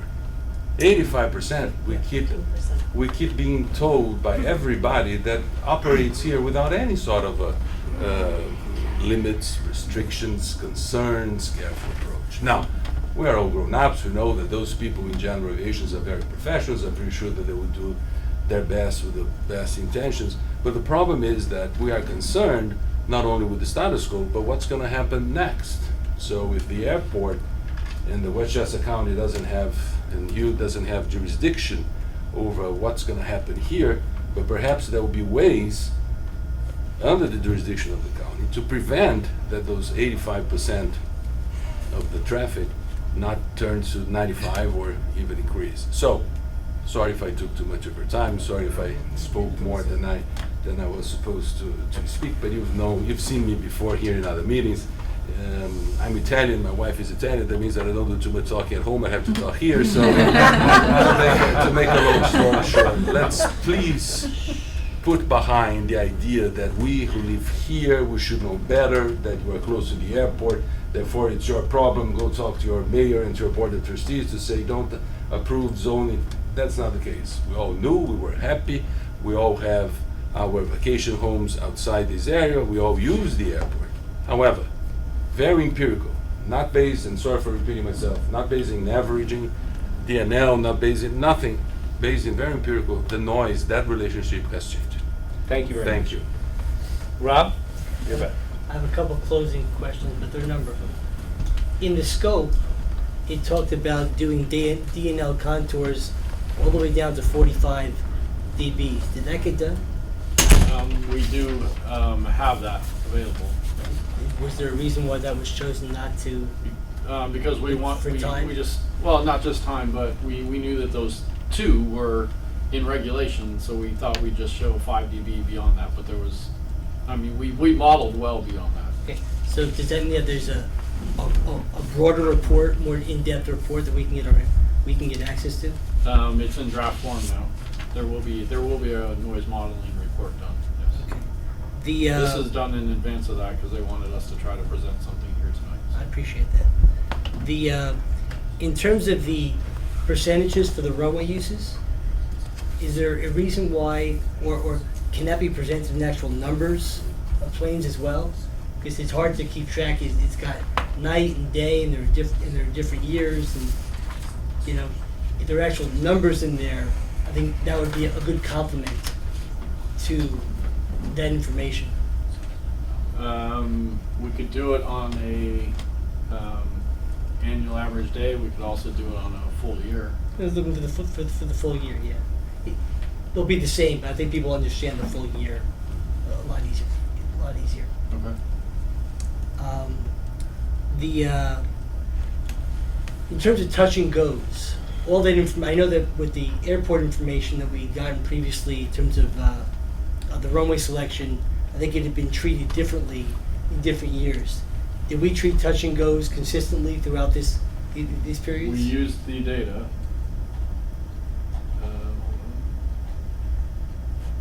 So we used the actual flight track data. So when I hear you say that means yes to me. Right. So we saw these two circuits, this one going this direction, and then this one going this direction. And we saw them, and so we modeled what was provided in the data. Because I was in for the runway use as well. Correct. What do you mean? Well, runway use as well. We took this into right. No, right. I guess I guess going back a certain point in time, they had not attached certain runway uses for touch and go operations at the airport level for previous data that we could receive. That's the only reason why I asked. Well, so what you see here is what we modeled. Okay. And so you see there, and then if you go to the next one, you can see this traffic pattern. I just wanted to double check since there have been previous. Can I interject here? Could you go to the on your point, Rob, on this point exactly, could you go to the multi-year, the 3-year comparison? Right, so if you notice here, the tracks that seem to indicate touch and go loops get less and less as you go back in time. I don't believe that there was less flight training here in 2013 than there is today, arguably more. So what might account, and I'm not sure you would be able to answer this. If you could, great. Otherwise, we can throw it to the county. I'm surmising, I'm guessing to some extent, but what this is looking like is that while you can see it all here, this is pretty clear that you are getting more traffic here, but it's clear that you're getting a lot of turns here and not so many that turn here. These are all the westbound departures. So those aren't just touch and goes, those are also westbound departures. Yeah, but I would still say in 2013, there's a bit of a mystery there, and I'm just wondering. But I'll give you an example. People like Trade Winds and Cape Air, who take off that way, that could account for a bunch of that. But here's the other thing. It works on both west and east, and those wind up going in opposite directions. So, to me, I was wondering if there was a data, an input difference, that somehow the data from 2000 older than a certain point were somehow not picking up touch and goes in the same way, or again, is there a different explanation? I understand how you have worked from what you pulled from ANOMS. Basically, you're looking at a track. You don't care if it's a departure or a touch and go or an arrival. It's just a track. Correct. Okay, So what he just said is that we pulled the tracks out of the system, and the system does design or has with it arrival departure, but we actually look at it even further to try to figure out what are touch and goes and what are arrivals and what are departures based on the flight track. So it is what the data is. It's possible that years ago they weren't getting as close to the ground on some of the tracks, but I doubt that would be the case because we're getting some pretty good data close to the ground. I think what might be causing some confusion in here is in older years in ANOMS, it didn't have a category for touch and goes. It just had, it would have the track, but it would just classify it as either an arrival or a departure. Right. Or but like I said, we take that data and try to assign it to right, a track exactly. that exists. I don't remember when they added the T and G, the the T category to a noms. Yeah. So the bottom line is, we should be capturing, as far as you can say, the data should be captured the same way in all 3 years, and there's no obvious answer that you have to why those tracks are so different between now and 2013. Thank you. Rob, you want to continue? The only question I have is, do we have any idea if you look at these numbers, how much of a variance there is between the seasons? I know that the wind shifts there definitely.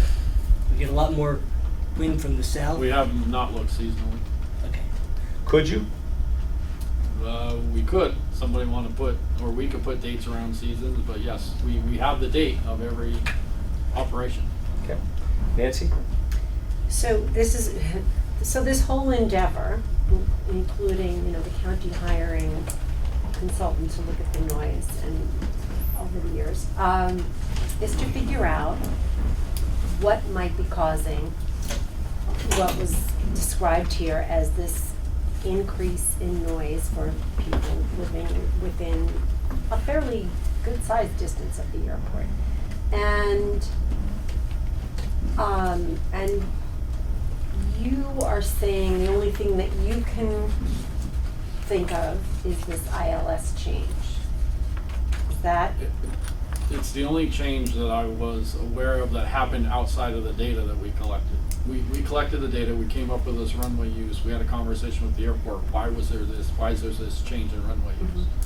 And so we thought about what happened among those years. One is the ILS, so that means in inclement weather you can actually have more aircraft arriving and departing now, but if they do, they have to arrive and depart 16. Okay, but then we heard that, that's a fairly rare Right. event. So there's probably something else also going on. One of the things that was mentioned, which we've heard here a lot, is this idea that if anything, aircraft are quieter now. But I think we're not comparing apples to apples. So say you were, had a particular type of plane in, 2000, and you have that exact plane or the new version of that plane in 2018, that plane presumably is quieter. But what if the planes we were flying then, the type of plane, are not the same ones we're flying into the airport now? They are much, let's say, larger than those planes and perhaps more powerful. So you're not comparing apples to apples. So you could have different planes that are not as loud as those planes would have been had they been flying into our airport in 2000. I'm just picking these names out of years out of nowhere. It's not. But now, in other words, there was this rise in the air carriers. Is that the number of air carriers? So can the noise level be attributed to the fact that they are different types of planes? Bigger in general? Is the GA bigger in general? And how did the helicopters fit in? Because clearly that's become a bigger thing, and I know on Long Island that is a huge thing out in some of the airports out east. My first response to that is remember that we took each and every flight track for the 3 years that we analyzed. And with that flight track comes the exact aircraft type that flew that flight track. And that's the aircraft that we modeled to generate the noise results for that year. So we modeled what was actually flown, whether it was flown in 2013 and 2018 or whether they swapped out an aircraft. If they swapped it out, we swapped it out because it was whatever was in the data. But in terms of the number of aircraft versus, because the noise, I mean, notwithstanding what Nick was showing us, the noise in the ones that you showed us, if anything, it did go up, right? It went up from 2013 to 2018, even though number of flights went down. Is that right? In the area of runway 16 because you had more operations. But the number of operations overall went down, but you had more arrivals on 16, therefore you saw an increase north of 16. And that's where a huge portion of your complaints are coming from. Right. Okay. Well, again, I think let's remember that this study had limited scope.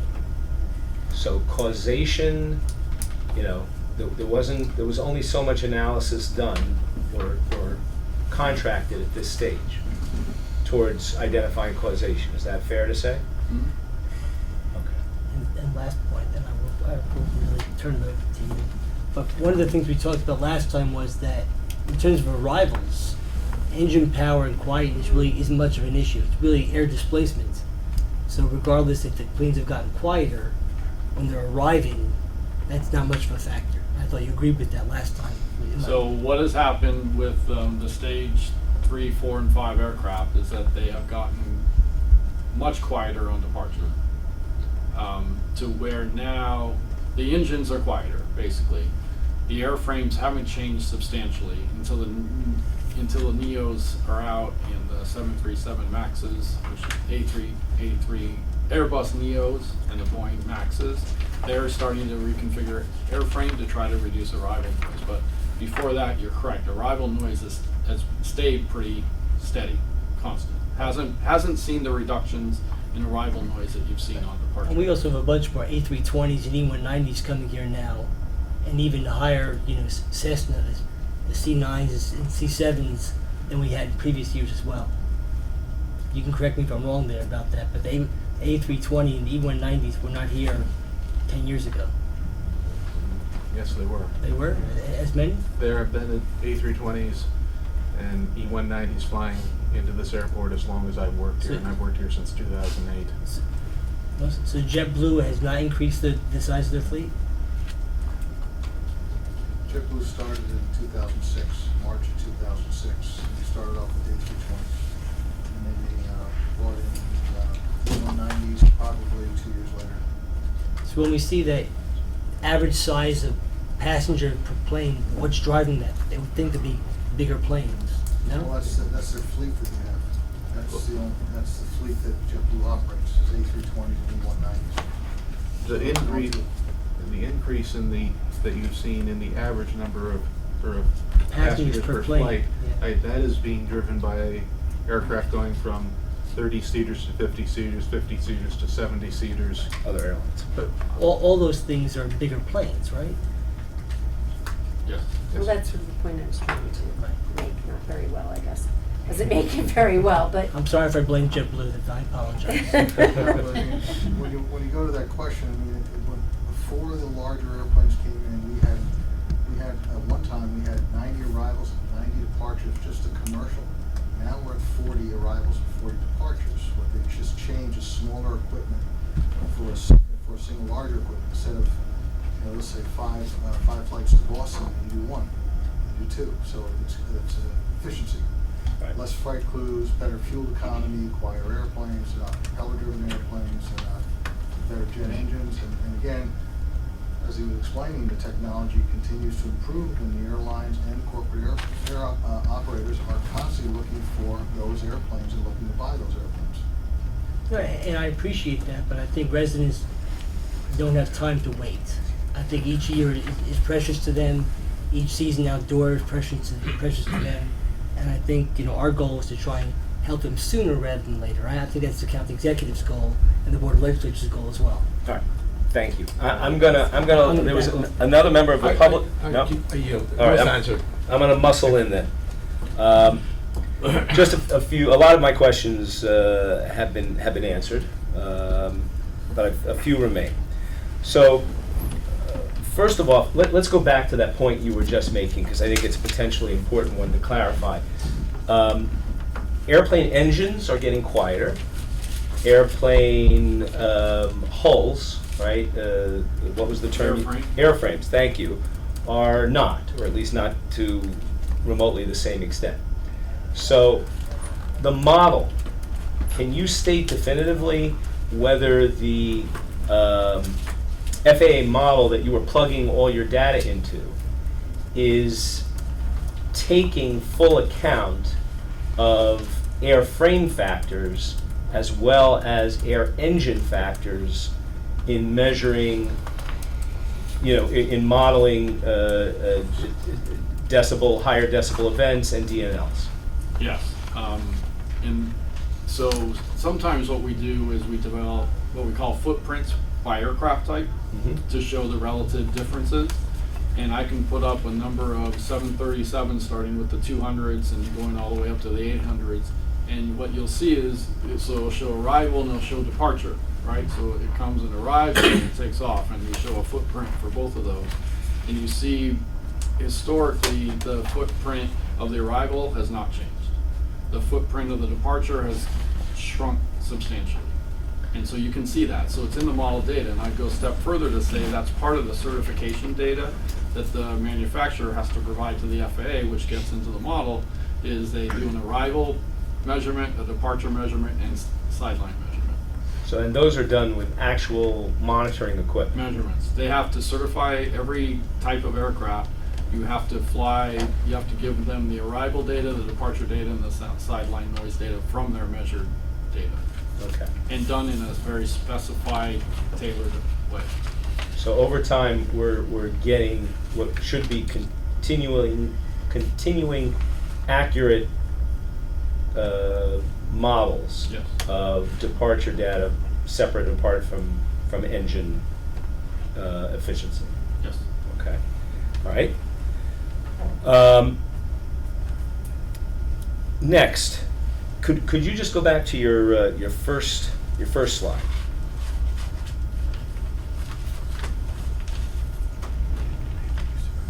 Actually, that one is good. There we go. General aviation is where the change is coming that you interpreted as a steady decrease, and Nick clarified is to some extent the result of The 3 years we picked. the particular years that were picked in a bit of a yo-yoing period. Fine. I think going back to the comments that Nancy and Rob were making, is there's a strong suspicion that the makeup of planes, and putting aside the issues of data completeness and accuracy compared to airport data that were brought up earlier, but just taking that at face value, there's a concern that while overall numbers may be going down, the makeup of those planes may be changing. Presumably the makeup of all of these categories could be changing. But I'll point to general aviation because that seems to be where the real question marks come from. How can you have, whether it's stable or decreasing numbers, and meanwhile folks in the public are saying, look, I'm just telling you what I hear, and it's getting worse. So again, the type of planes would seem to be a primary suspect. And my question is, in the future, well, first of all, does that seem like a reasonable hypothesis to test out? And then secondly, do you have the capability in your data to divide general aviation, in some reasonable way or ways between lighter, categories and heavier categories that might be expected to produce, lower or higher noise impacts? Well, so first of all, we have the flight track aircraft identification data for each flight track. So we have the aircraft type, model, those sorts of things. So we have the aircraft types for all the operations that were for each of the years. We also we can go a step further than what you're asking, and that is we know the noise levels, the certificated noise levels for each of those types. And so we could actually divide it up from highest to lowest in terms of certification noise level. Right, you could create a line based on the noisiness of the plane as opposed to just the size of the plane. We could rank them by noise and show the number of operations per year for each. You could get very granular, I guess. Right, we have all the data. It's just a matter of, Okay. sorting it and putting the data in and getting it out. Right. Nancy, did you want to? I was just saying, what are the chances that, what you're saying is that planes have to be certified, they have to certify to the FAA that they're Meet a certain meeting level. a certain level. But But we don't really know if they are. I mean, how do we know if they can No. certify it? So I just. So wanted- they have to provide actually the measured results, and the FAA determines whether they're certified. The manufacturers don't determine whether they're certified. So they provide the departure noise level, the arrival noise level, and the sideline noise level that they measure. And then there were FAA people there at the measurements as well. Typically, there's what they call a forgot what they were called now. Some engineering professional that you licensed by the FAA to actually oversee the tests so that they're done in the same way. But that's for so the that data is all But that's for available. the manufacturer. That's at the point of manufacture? That's Or at the be- point for each individual plane that Each type of is- plane that leaves the assembly line Right. has to be certified. Right. And please don't laugh, because this may sound really silly. But,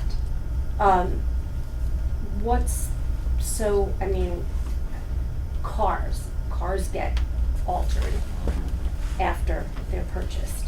Hmm. Could planes be altered after they're purchased in a way that maybe the sound that they're supposed to be making isn't the sound that they're actually making? Maybe. No, because No. whatever change they make to their airplane would cause the FAA to say you need to recertify. Yeah, well, I'm not saying the manufacturer changes it. I'm saying that No, that's what there's I'm saying. something So that if somebody if goes you- and changes their plane, it would Mhm. not be able to be certified to fly by the FAA until they gave them. If you start making a bunch of unauthorized, unapproved altercations to an aircraft, you basically just destroyed any value that airplane has, because everything has to be.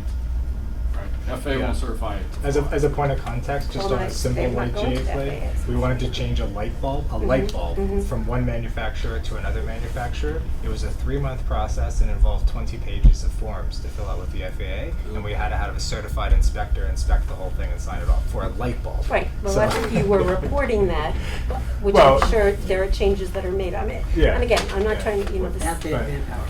you know, I'm, But When but you're dealing on- with a $60 million But on this one point, because I think these are good, but these are very I don't- legitimate. But I think these are legitimate Well, questions around How is this policed? essentially? around How how's well it is this policed and also as I understand the process is the plane is made. Detailed measurements are made of actual planes with microphones, which feed into a model. The model takes the flight path data and that other data models what the expected noise level is. Mhm. It wasn't discussed here, but in the previous noise study, there was a comparison then of saying, well, we have microphones all over the county. Mhm. So what are those microphones which are measuring the actual noise, say, relative to the model? Mhm. And in Calibrate. the calibration. So in most cases, and I believe the report said most of the microphones were within 1 to 2 decibels difference between actual empirically measured noise levels and what the model predicted would be coming out, which in practical terms is not a distinguishable difference. so that was in the prior That was the study. previous But we're study. not, that was not part That of was the not done study? here, but what I was It's saying not- is that there's evidence, Not in scope? there was evidence to show that these models, are pretty accurate in terms of if you put a microphone out there and measure it. Right, because also know that the microphones are only capable of measuring within 1.5 dB accuracy. Right. So Yeah. what you were saying is that the previous study showed that you're within the accuracy of the microphone. Okay. All right. All good. One thing I'd like, can we now move ahead to the runway use, the slides? So one thing I want to point out to you here that struck me as a little different from what you were describing, and let me know where I might be wrong or if you would agree with me. I'm actually, to me, the runway 11 changes is significant. You're talking about a doubling of use. And for people living near that part of the airport, which, as you can see, there's plenty of yellow right close to the end of runway 11. Should we not be paying some attention? Granted, these are much smaller numbers in absolute terms, but should we not be paying some attention to the fact that 11 doubles? And I think, if you go to the next slide, there's a similarly significant, again, almost doubling of that. What's your assessment? No, I would agree. Okay. I overlooked that. I was paying more attention to the 1634 runway. Well, look, I'll grant you that there's far more flights on that Right. 1634 runway. Also, keep in mind, that's also down here, that's only propeller aircraft. Well, essentially only propeller aircraft use that smaller runway. But, again, you come close enough to a propeller aircraft, especially an older propeller aircraft, which might be more likely to be encountered than an older jet aircraft, I don't know, but you know, it's still gonna impact you. And I know plenty of people in Purchase who have you know, made complaints as well. Some of them further south, where they might be caught up in runway 34 or runway 16 takeoffs, but others further north, where it sounds like runway 11 might be the culprit. All right, fair enough. I just want to check that. Can we go to the flow? And I think that's reflected if we go to the flow graphs. Yeah. So for it, well, the year to year. Right. So, what, am I not looking at this correctly? If you look at the 1129 runway there, and you look at 2013, and then each year, you got a significantly greater amount of yellow and green as you go in time. Does that look? Would you agree that looks significant? Yes. Okay. It would tell me that there are more operations on 11. Right. Right. And then if we go on to the west flow, there's maybe, I don't know, this looks like we're from a higher up. I might be wrong, but it's the same. It's the same thing? Orders. Same number of operations are the same color. Even so, you still get a lighter, greener, orangier plume in 2018, noticeably so versus the prior years. Would you agree? On this, yeah, on the 11 yeah, takeoffs. it looks like this has less orange than those two, so I would agree that this year was less than those two. And to the left side especially. In this side here, yeah, the departures. Yeah. Yeah, a greater number of departures there. Okay. In 18. Yeah. I appreciate it. I would echo that. I think absolute numbers would be good, and you know, probably Rob's got one opinion and I may have another. And the good news about the data and a report is it doesn't cost you much more to do both. And when you were talking about the annual average in flights versus the day, I think some people might be easier to process the annual daily number of flights versus the annual, you know, number of however many thousands or hundreds of flights. 150,000 versus 400. But some of the people who look more at the data are going to look at the bigger numbers. So as I say, the nice thing is it probably just costs marginally more to put both in there. That would be my thought. All right, moving on to the DNL contours. So your data is showing year by year, right? Your data is showing a reduction in flights. From your point of view, do these contours seem to be shrinking in proportion to the number of flights? Well, we're going from 460 to 440 or something around that. That's about a 10% shift 10%. in flights. So I would say yes, because it's at that point you're not going to get a big change in the 65 between 400 and 450 flights. Look at the 55. 55 is where you start to see it a little bit more because you have more flights. It's shifted. So I mean, this is one of the. Yeah. These two are good indicators, and so you do see the 55 is less here and more there. Right. So it's less in one place, but it's actually more. But this is also a departure, and this is arrival. Right. Exactly. Where you might and over that period you might expect efficiencies and this could also be again fewer departures off of 34 substantially compared to what there was when we were more even. So what about the southern end? It's hard to say. At the southern end, do you see what looks like a 10% reduction in the contour? Because to me, it looks very, very stable. It's a logarithmic scale. And I would agree. Okay.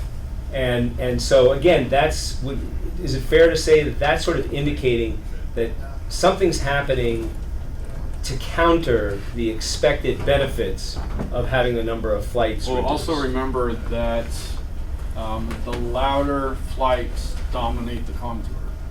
So you could actually have a handful of flights during the day and get that 65 contour. Right. Which is another way of saying that it's not so important whether the total number of flights is coming down or even staying stable. What matters most is what kinds of flights are creating higher noise events, and how many of those are we dealing with. Is that fair? Mm-hmm. Okay, thank you. In terms of the, if we could just move to the 70, the high noise event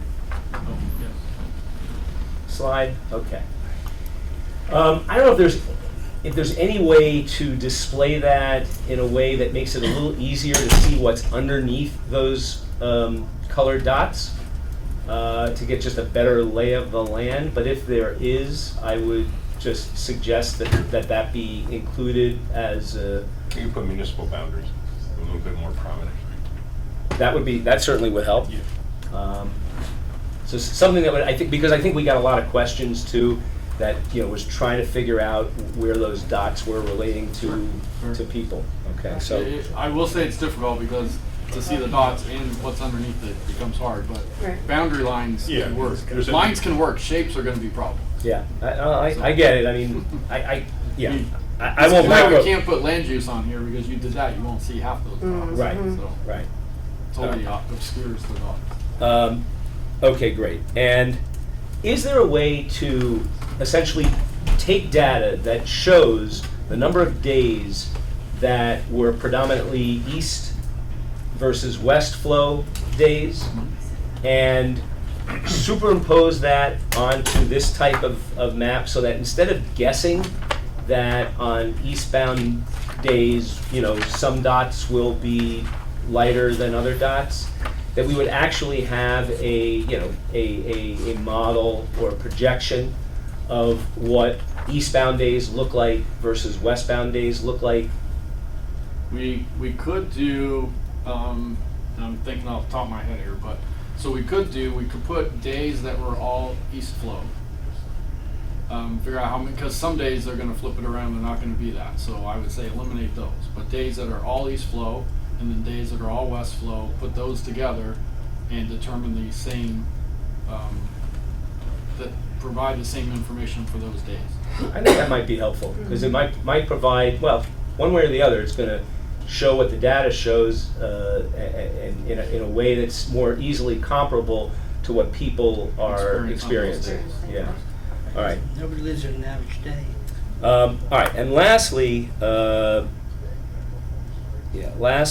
just going back to the noise study, I want to ask a couple of questions, and I understand the answer may be, it may be that it wasn't done, or it may be that it was done, but it wasn't included in this presentation, for various reasons, okay?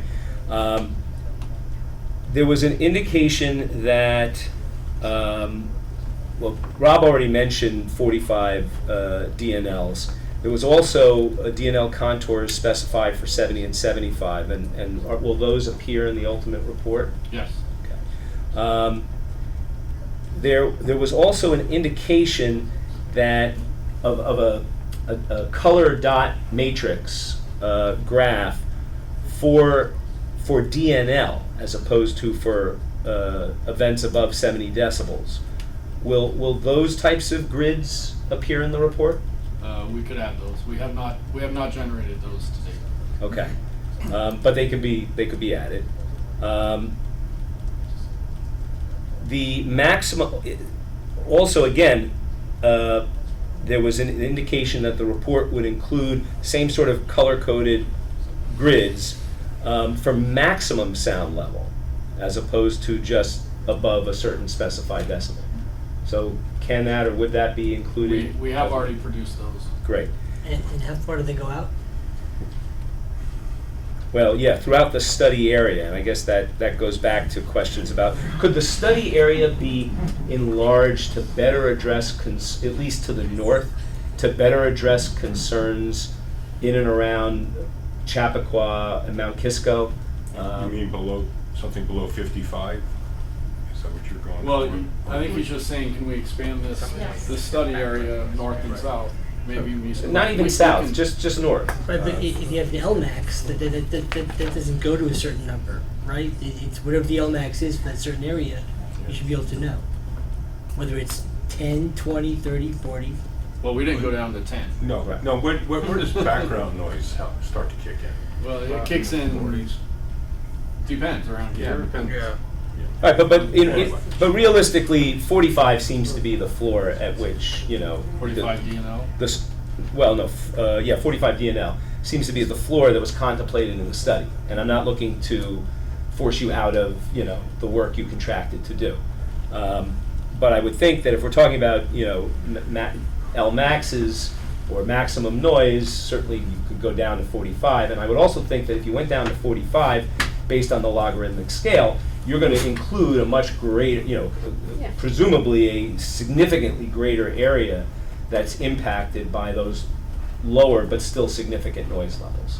So I think we want to make sure that we got further, that we were able to get further north to where it's not an issue. Does that make sense? Yeah, it makes sense. We have to think about two things here: is how low do we want to go with LMAX, and how far north do we want to go? I mean, if we're not going as far north as your concerns are, then we ought to go further north.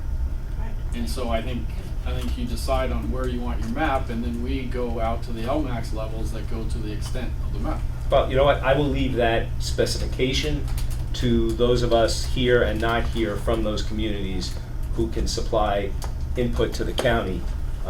That would be, more valuable than anything I would come up with on the spur of the moment. But But an LMAX event is, say, if you've got a 45 dB event, even for a tiny period of time, any given day, you should show up on the grid, correct? Mm-hmm. Okay. Yeah, I think that goes pretty far.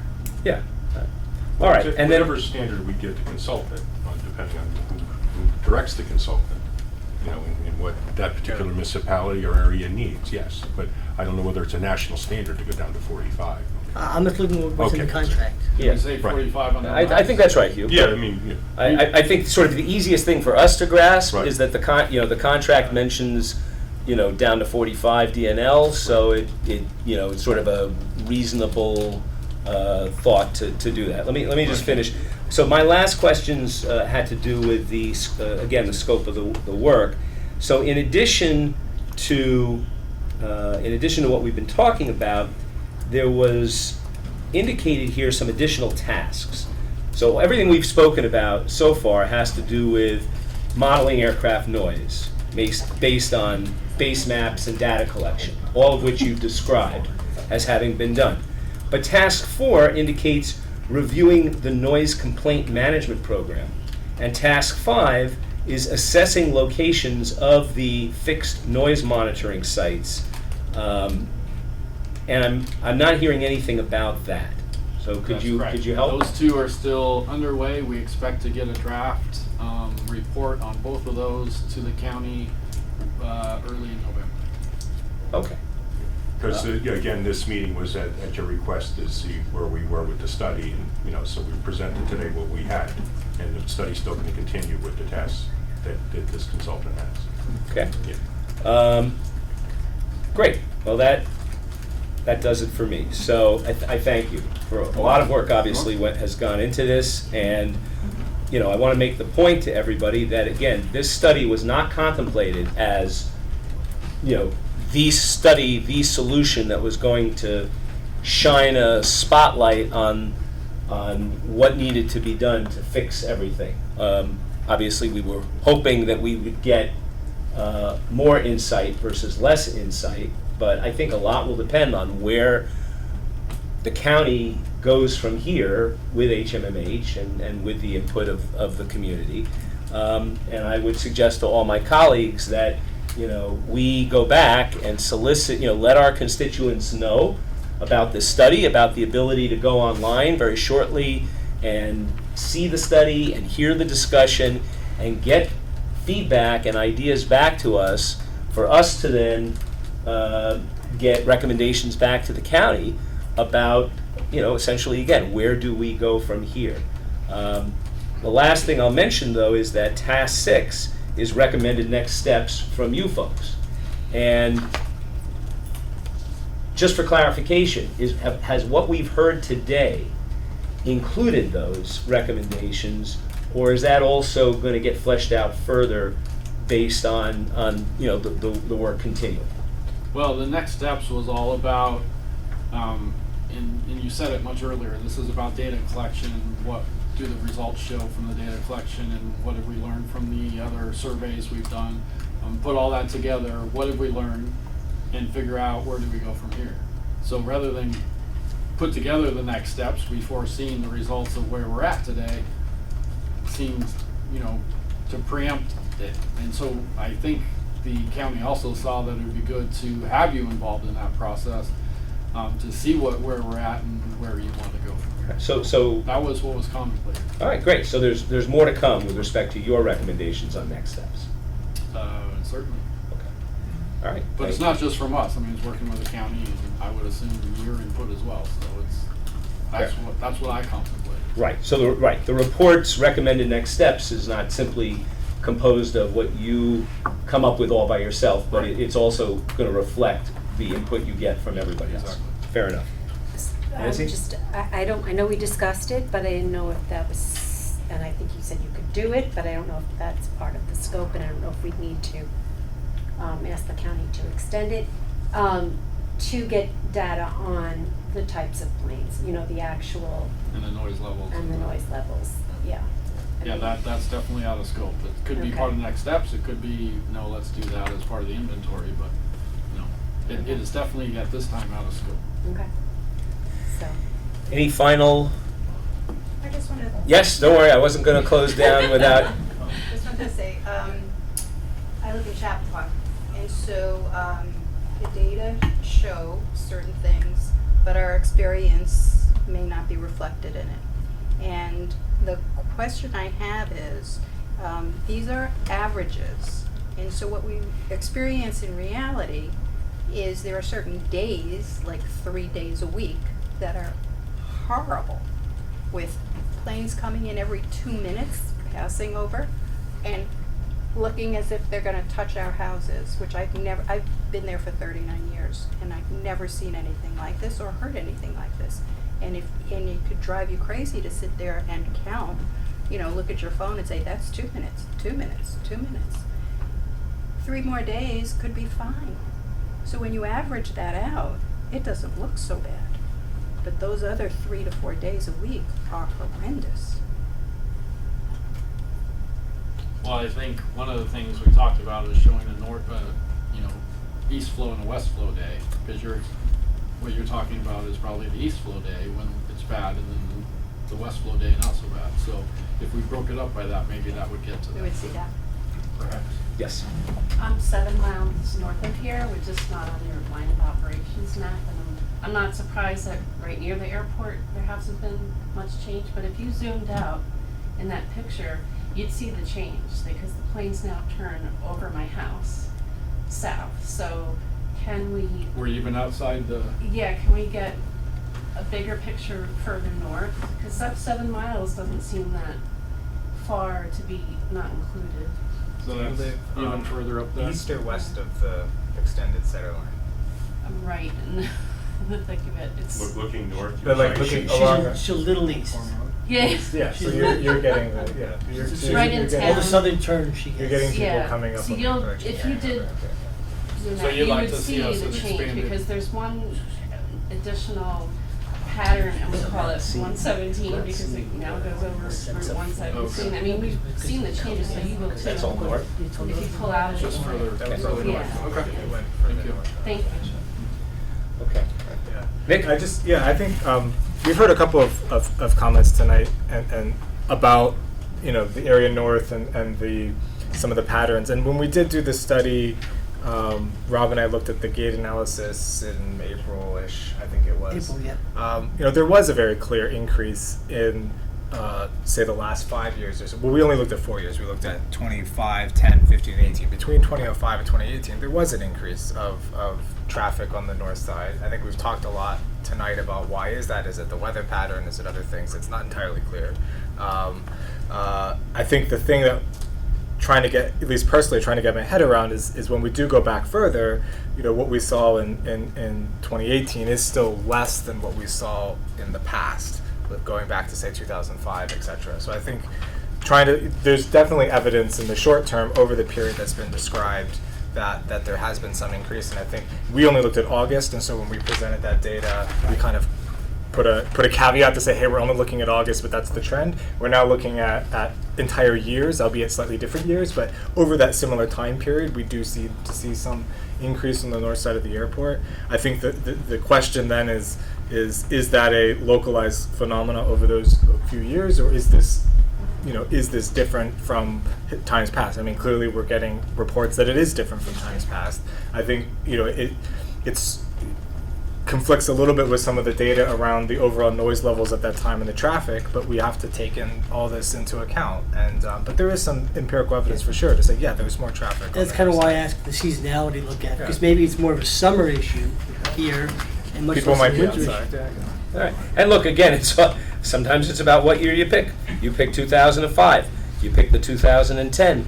Then you're talking about, your date well, data. that's why I put that graph Your date data goes up. And we have 15 and 18 here too, which match this. Right. It's just And from dramatic. 15, it's dramatically up. So, again, it's, at the end of the day, I don't know how much it matters that, in 1989, aircraft were louder and it was louder around the airport. What we have now is an important mystery and challenge, and that is that a lot of people are very sincerely hurting and living through what they are experiencing as major significant worsening of airport impacts. So no amount of reassurance based on some ancient history is going to change that. I think we and the county, I'm glad to say, has decided to take this seriously and to begin this process of study. And I look forward to seeing it through.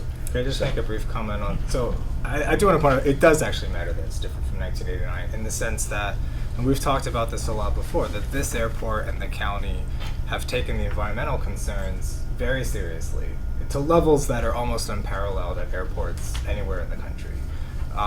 And the aviation industry cares about noise.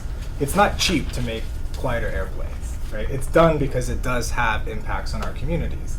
These problems are not going to get fixed overnight, but I think it's really key that we have good partnerships between the industry, between county, between the airlines, between the private flights, etc.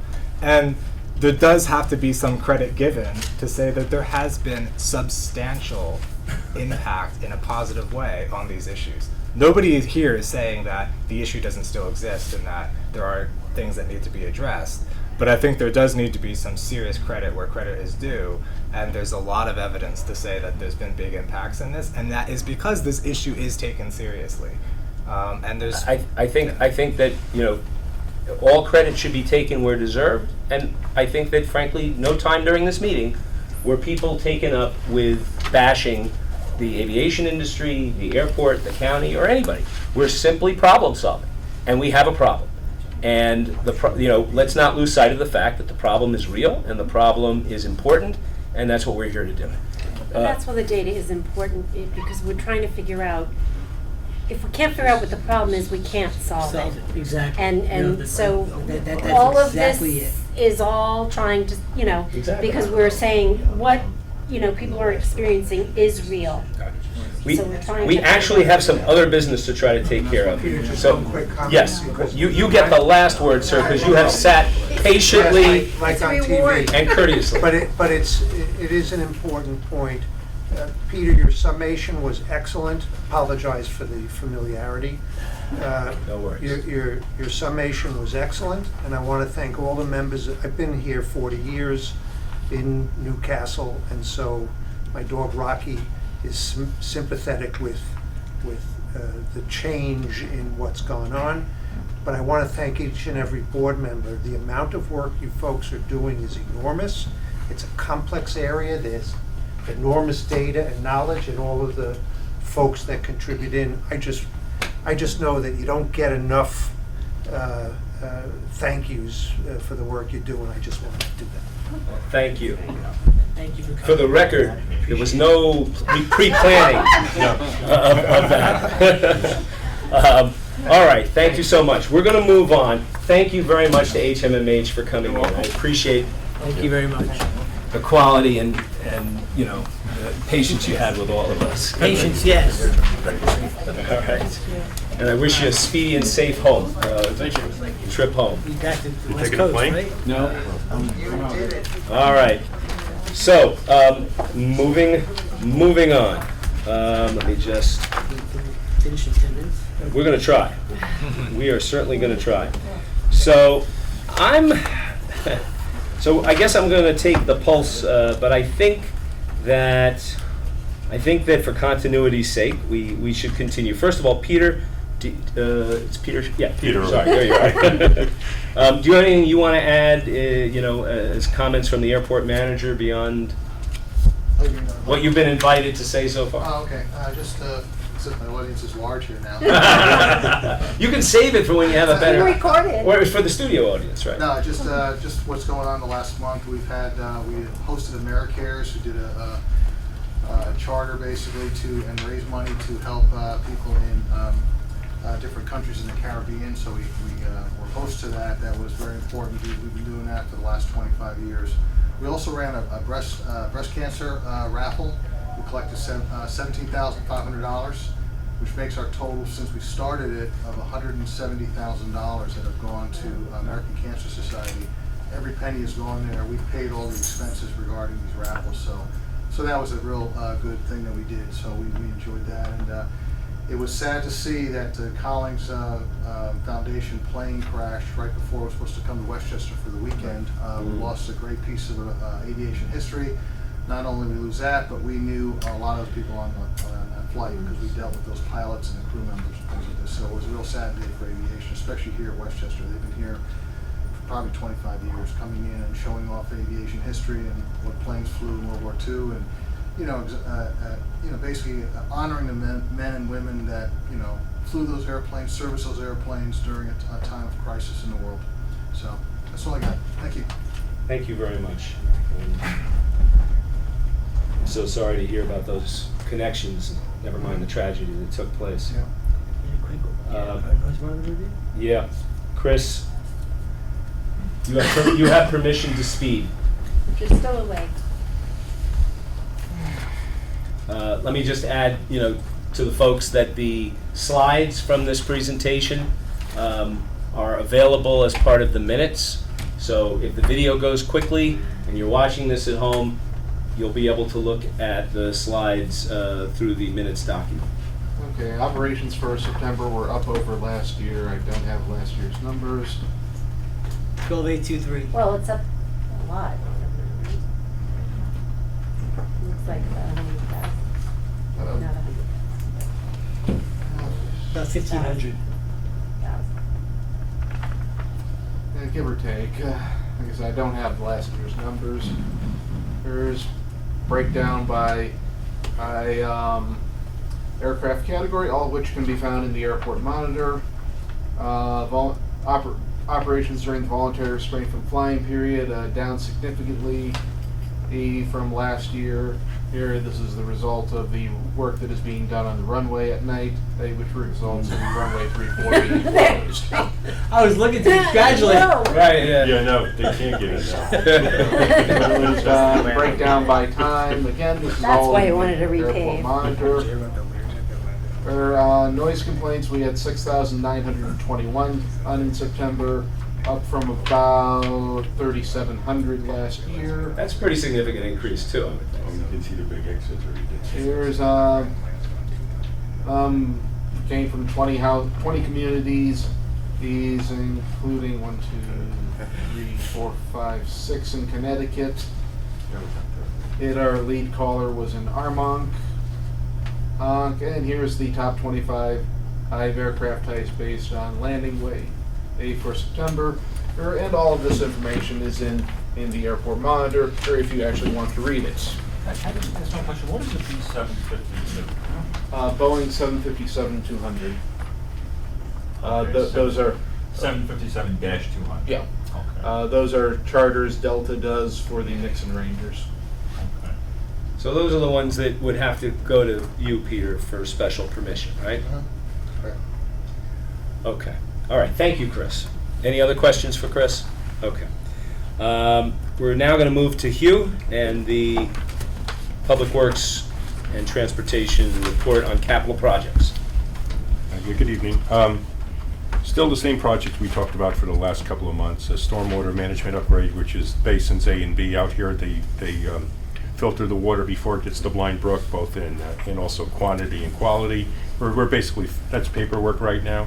We are going to go into another phase of design where we're going to even improve it further in the next couple of years. The de-icing is phase 6. We're designing 7 and 8. Phase 6 is basically 90% done now. We're in 30% design on the next 2 phases, which will basically double that size. 1634, we're continuing the electric work, the center line lights, and that's moving along. We probably are only going to be doing that for, depending on weather, another 2 to 3 weeks, then they're going to stop and continue that in May, but we're on schedule with that. We'll get most of that done this year. And the pavement process is going to start in May again. That will be a noisy procedure. It will be done at night, and we will do local coordination with that. But those exact dates we won't know until we get a little bit closer. And then coming on the design side, taxiway L is not for 2022. That's basically 60% done. It's just a mill and pave, but we basically put that design on hold right now. I mean, there's no sense of really carrying that too much forward right now. And obstruction survey is just that. It's the trees, and the survey's completed, and they're still in the process of developing the maps and letting us know the extent of those obstructions. So that's it. Okay. Thank you. Any questions for Hugh? Okay. Thank you very much. Sure. Now, I think it is important to make time for the next presentation because it is seasonal. It is related to this season. And to put it off would render it moot. That said, I think it shouldn't take too long to outline briefly, especially if the handout is going to be included and posted for the public in the minutes. So, Aviva, could you give us a executive summary on the airport budget development process? The handout does have all the dates, like throughout the year, of the budget process. You'll see that a lot of it is heavily skewed towards right about now and going forward at the Board of Legislators. But we're in the stage of the airport, along with all the other departments, have submitted their budgets, their proposed budgets to the budget department, and they are in the process of refining that, and it will be submitted to the Board of Legislators, I believe, on November 8th. It's by the charter, it's November 10th, but it has to be by November 10th, but November 10th is a Sunday, so it'll be right before then. And I also included the date during which the Board of Legislators will be having their budget hearing on the airport specifically. And we'll That's the operating budget. The capital budget actually just went down last week. Right. But that This week we presented the airport capital budget to the Board of Legislators. There was 2 items on that.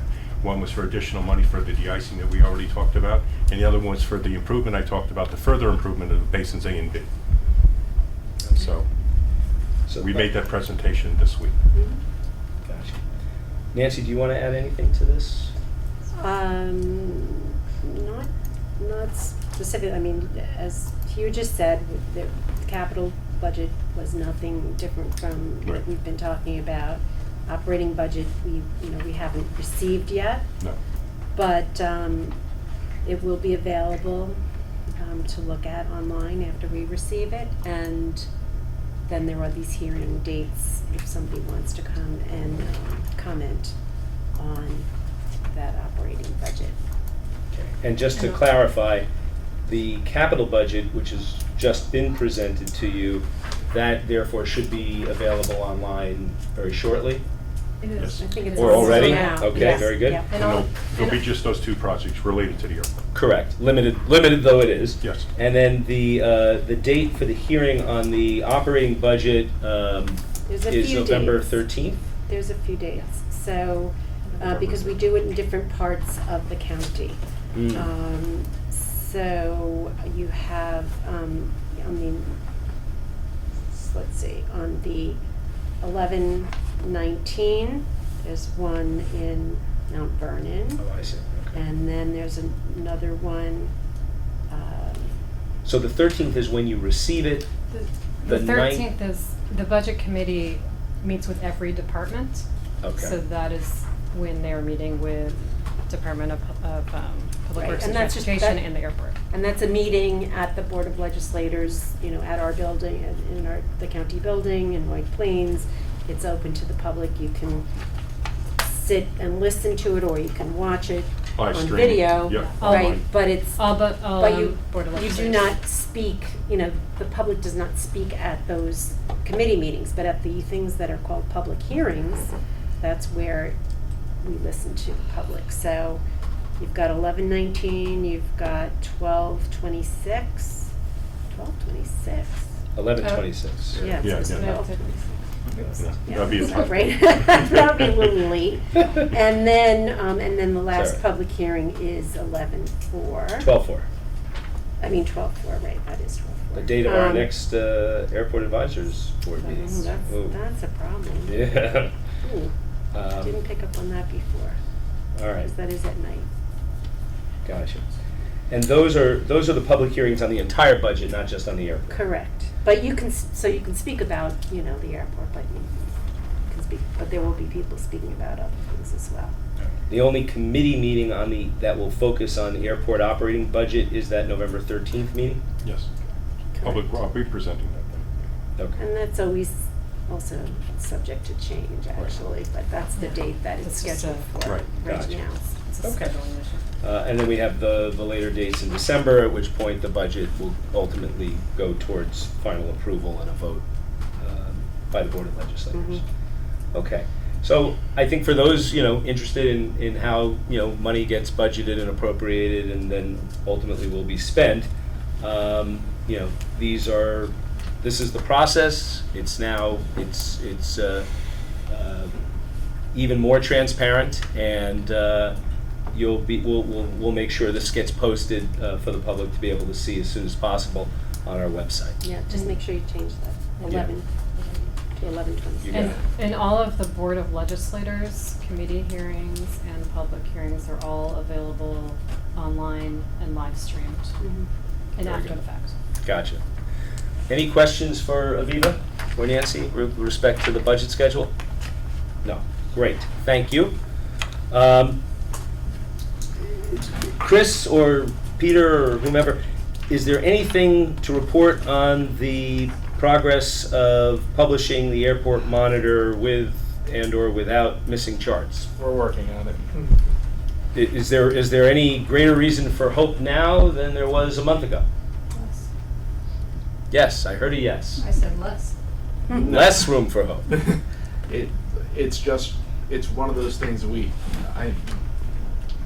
John and I have to sit down and figure out how to do it, basically, without going through every individual one. Right. So. All right. So we're no farther along in it. Thank you. All right. So in terms of new business, we've covered the noise report. We have one other piece of important housekeeping, and that is trying to see if we can set our schedule for next year. I would like to do this to allow for advanced planning on the part of the members and officials, etc. I reached out to members of the board in between our meetings and asked for input regarding our current schedule versus some schedule changes. I frankly got very little input back, which I am optimistically taking as flexibility. And so I have a proposal to make that hopefully we can coalesce around and be able to then adjourn the meeting. But before I do, I want to certainly give everybody up here an opportunity to weigh in. Rob. Well, just based on what happened tonight, I think it would be good if we could clear out mid-October through Election Day. Because there seems to be a lot of other events that take place where it has potential to create conflicts that we can't control. We don't control League of Women Voters events, we don't control other community events that we're involved in, and I think it's important for us to participate in, especially as in our role here at the Airport Advisory Board. Okay, thank you. Others? Okay, so that I think dovetails with my proposal. I'm going to propose that instead of meeting at the end, towards the end of the month, as we do now, that we meet on the second week of the month. That would address your concern about being in the lead up to an election day. It would address not being able to schedule a meeting in later December. I think it would alleviate conflicts with vacation schedules in late summer. And so that's where I'm coming from with that. I'm also going to suggest that we shift Tuesdays versus Wednesdays. I don't have as objectively defensible a criteria for that, but anecdotally and as expressed to me by certain individuals, I think it could work as long as it's not terrible for others. I have a standing meeting the second Tuesday of every month, so that would not work for me. Is that that's the club? The flying club is Flying the second club. Tuesday of every month. Gotcha. I'm not opposed to to moving it early in the month, but Right. I already have something on the All right. second Tuesday. Well, look, from my point of view, I think the Second Wednesday of the month would be okay. The second, right? I think moving it earlier in the month takes precedence to what day of the week we do it. Yeah. And so to make it easier and not start floating around with lots of possibilities, I'm going to move that we do this on the second Wednesday of the month, and that we plan on 12 monthly meetings in the schedule by default. We obviously can always make adjustments to our schedule in advance as we meet during the course of the year. Yeah, and August is always problematic. Yeah. Right. I mean, it may be that earlier August is less problematic than later August, or it might not be. Right. And we may or may not have an agenda worth, focusing. But at least if we try to save the dates now, we'll be better off than otherwise. Okay? So, any objections? Only that it'd be good to actually see them laid out, so we could see if there are any holiday conflicts, school vacation conflicts, things like that. And then also, because then everybody, because we have people missing, could have a look at it and. I hear all of that, and what I would say is that we still have another meeting December 4th. Mm-hmm. But I think it would be helpful if there's a particular meeting, a particular day that coincides with some holiday. I mean, the second Wednesday of the month shouldn't hit, it's not going to hit 4th of July, it's not going to hit Memorial Day, it's not going to hit President's Day. There are a couple of, an Easter-type Passover things that shift around on any given year where it could. But, it's not going to hit Labor Day, it's not going to hit Thanksgiving, it's obviously not, Christmas. So I think, we should be free and clear of, Martin Luther King Day, it's not going to hit. So I don't think there are any federal holidays that it's going to conflict with. And if we find one, particular day that's a problem, say, obviously it can't be Easter, but I suppose it could be Passover, for example. We can always make a decision about rescheduling a particular meeting if we deem it necessary for that or any other reason. Right, but the fact that you didn't, I don't know how much of a conversation you had with other board members, but, for example, I remember Norma had certain standing meetings as well. I was going to mention, I can't speak for Norma tonight. And so I don't have she any might have a scheduled standing public, meeting. I'm on a lot of boards, but I don't have a board meeting that particular Wednesday second. Right. But I can't speak for Norma. Right, so I mean, I would just want each. And she has a little bit more outreach than I do. A She lot of does my have a lot boards of- are internal during the day. Right. Right. Yeah. Fair enough. I have no idea No, what that's a the good other point. board members- So, Yeah. but if you, I mean, you could circulate the, Right. All right.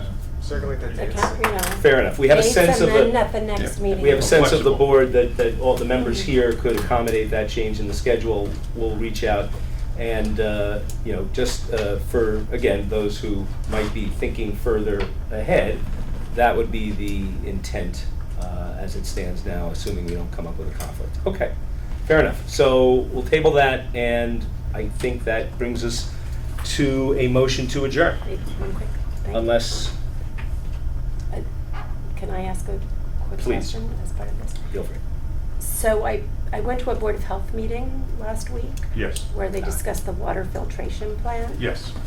that's being proposed near the airport, or Right. essentially Yeah, at the airport. they're in the process of asking the county, and they've approached us that there's a water filtration that's necessary for Westchester Joint Waterworks, which serves the 3 sound communities. And they already own some land here right at the end of, well, it's hard to explain, a road was never built, but it's near that Hickory Pines development. They already own a swath of land through there for a water filtration plant that was never built. Mhm. They're still under court order to build a water filtration plant to meet EPA standards. And the county is receptive to looking at some areas that are not used, non-airport used, land near the edge of the airport. It hasn't been really cited yet, but you are correct. So, so I thought it would be great to have a presentation. Well, I think once we know where it is, it's still in the process of being cited, yes. Okay, so I had the impression from the person at Westchester Joint Waterworks that he had spoken to you and that. Paul Cutsey's spoken to us, and there was one site, and then we moved it further away from a wetland, and now we're looking at another site, and now he has a consultant, Hazen and Sawyer, seeing whether that works, because it also depends on elevation, hydraulics, and it's a complicated system, but it's a water filtration plant, yes. Right. Yeah. So okay, so I was under the impression that he was going to come to the next meeting. Is that? That's what he told me, but. Okay, well, That- we so is that haven't not- established that yet. He's Okay. mentioned that, but we haven't established that yet. Okay. Right. So you'll let us Yeah, know? we'll Is let that you how know. we'll- And by then, we might have a more solidified location to see whether the hydraulics work and whether or not. But that would also, if it was in the airport layout plan now, Mhm. that boundary would be moved, so it wouldn't have, FAA wouldn't be involved with that site. It's our land, so that's how they would segment that out. So it's non-airport use. You can't have a non-airport use within that boundary. So it is on the edge of the airport, yeah. And so it's on the edge of the airport, the spot that they're interested The in. general area, yes. Yeah, And that it's what on they the- would want to do is swap out a piece of land that they own Yes, with that right. county. Yeah, they already had cited a spot that doesn't, they had issues due to various things that they didn't do at the time, and they've been fighting also the fact whether they need the filtration plant, because it could be argued either way, to tell you the truth, and that was in courts for years. And now they've got a new mandate where it just came up within the last 6 months. They've been looking for different spots, and they've approached us with different spots, just theoretically, and now it's getting more honed in. But yes, what you asked the next meeting, I don't know whether that's the date. Okay. Yeah. But they will at Yeah. some point come. Right. Just discussed it with me, not the administration yet. I mean, when we present it, what more details, because you'll want as much detail as of location. They're not designing the plant, they're just designing the location. Right. Yeah. Furthest away from wetlands, furthest, for least impact on. But also to the extent it affects airport operations in any way, which I don't know, because in terms of trees coming down, and trees, Right. So okay. Yeah, it's more of it's Westchester Joints projects also, so, Right. there'll be an environmental impact statement when it wouldn't be, we're building a plant here next week. It would go through a whole Right. environmental process. Right. And we have been approached. Okay. Yeah. Just that, When it's after the fact, then it's kind of. It's never gonna be after the fact. We're not to the point where it's discussions are made, they're under EPA orders. Mhm. They have to move forward. Right. And they're either gonna put it in their old site right next to the airport, or this site, or it has to be somewhere in that general area, and it will be built for the Westchester joint, which is for the, it's for the three communities. It's the Village of America, Town of America, and the Town of Harrison. Right. That's where they get their water supply from. Yeah, but sort of Rybrook, Portchester, and Rye also do because. Right, portions Suez, of them. Westchester. Yeah, and Suez also buys from that water. Right, and they Yeah, so support it's Fly Us. for the public good, the project, so we're trying to work with them and see whether we can work that out. Okay, great. Sure. One other quick question. Thank you very much. Sure. Rob, you This have? is quick. Is there a timetable when we should expect to see the county's proposal on landing fees? When should that be out? We're working on that. I would think fairly soon, to tell you the truth. I guess the budget book that comes out in. It's going to show revenue. We'll show some revenue in the budget book for airport increase. But will it show the landing fees, or that'll be separate? I haven't talked, I It don't, won't show the fees, it will just show the revenue. revenue coming in. Okay, so the landing fees will be after that. Well, landing fees will be increased by next year, yes. So we're working with the airport to coordinate with the FBO to check to see. It's not something you can do overnight, but we will be raising the landing fees next year. I guess the question is this, is there any reason to expect that if a decision on landing fees is being incorporated into the revenue projections for next year's budget, why wouldn't it make sense to release the projected landing fee rates, at essentially the same time?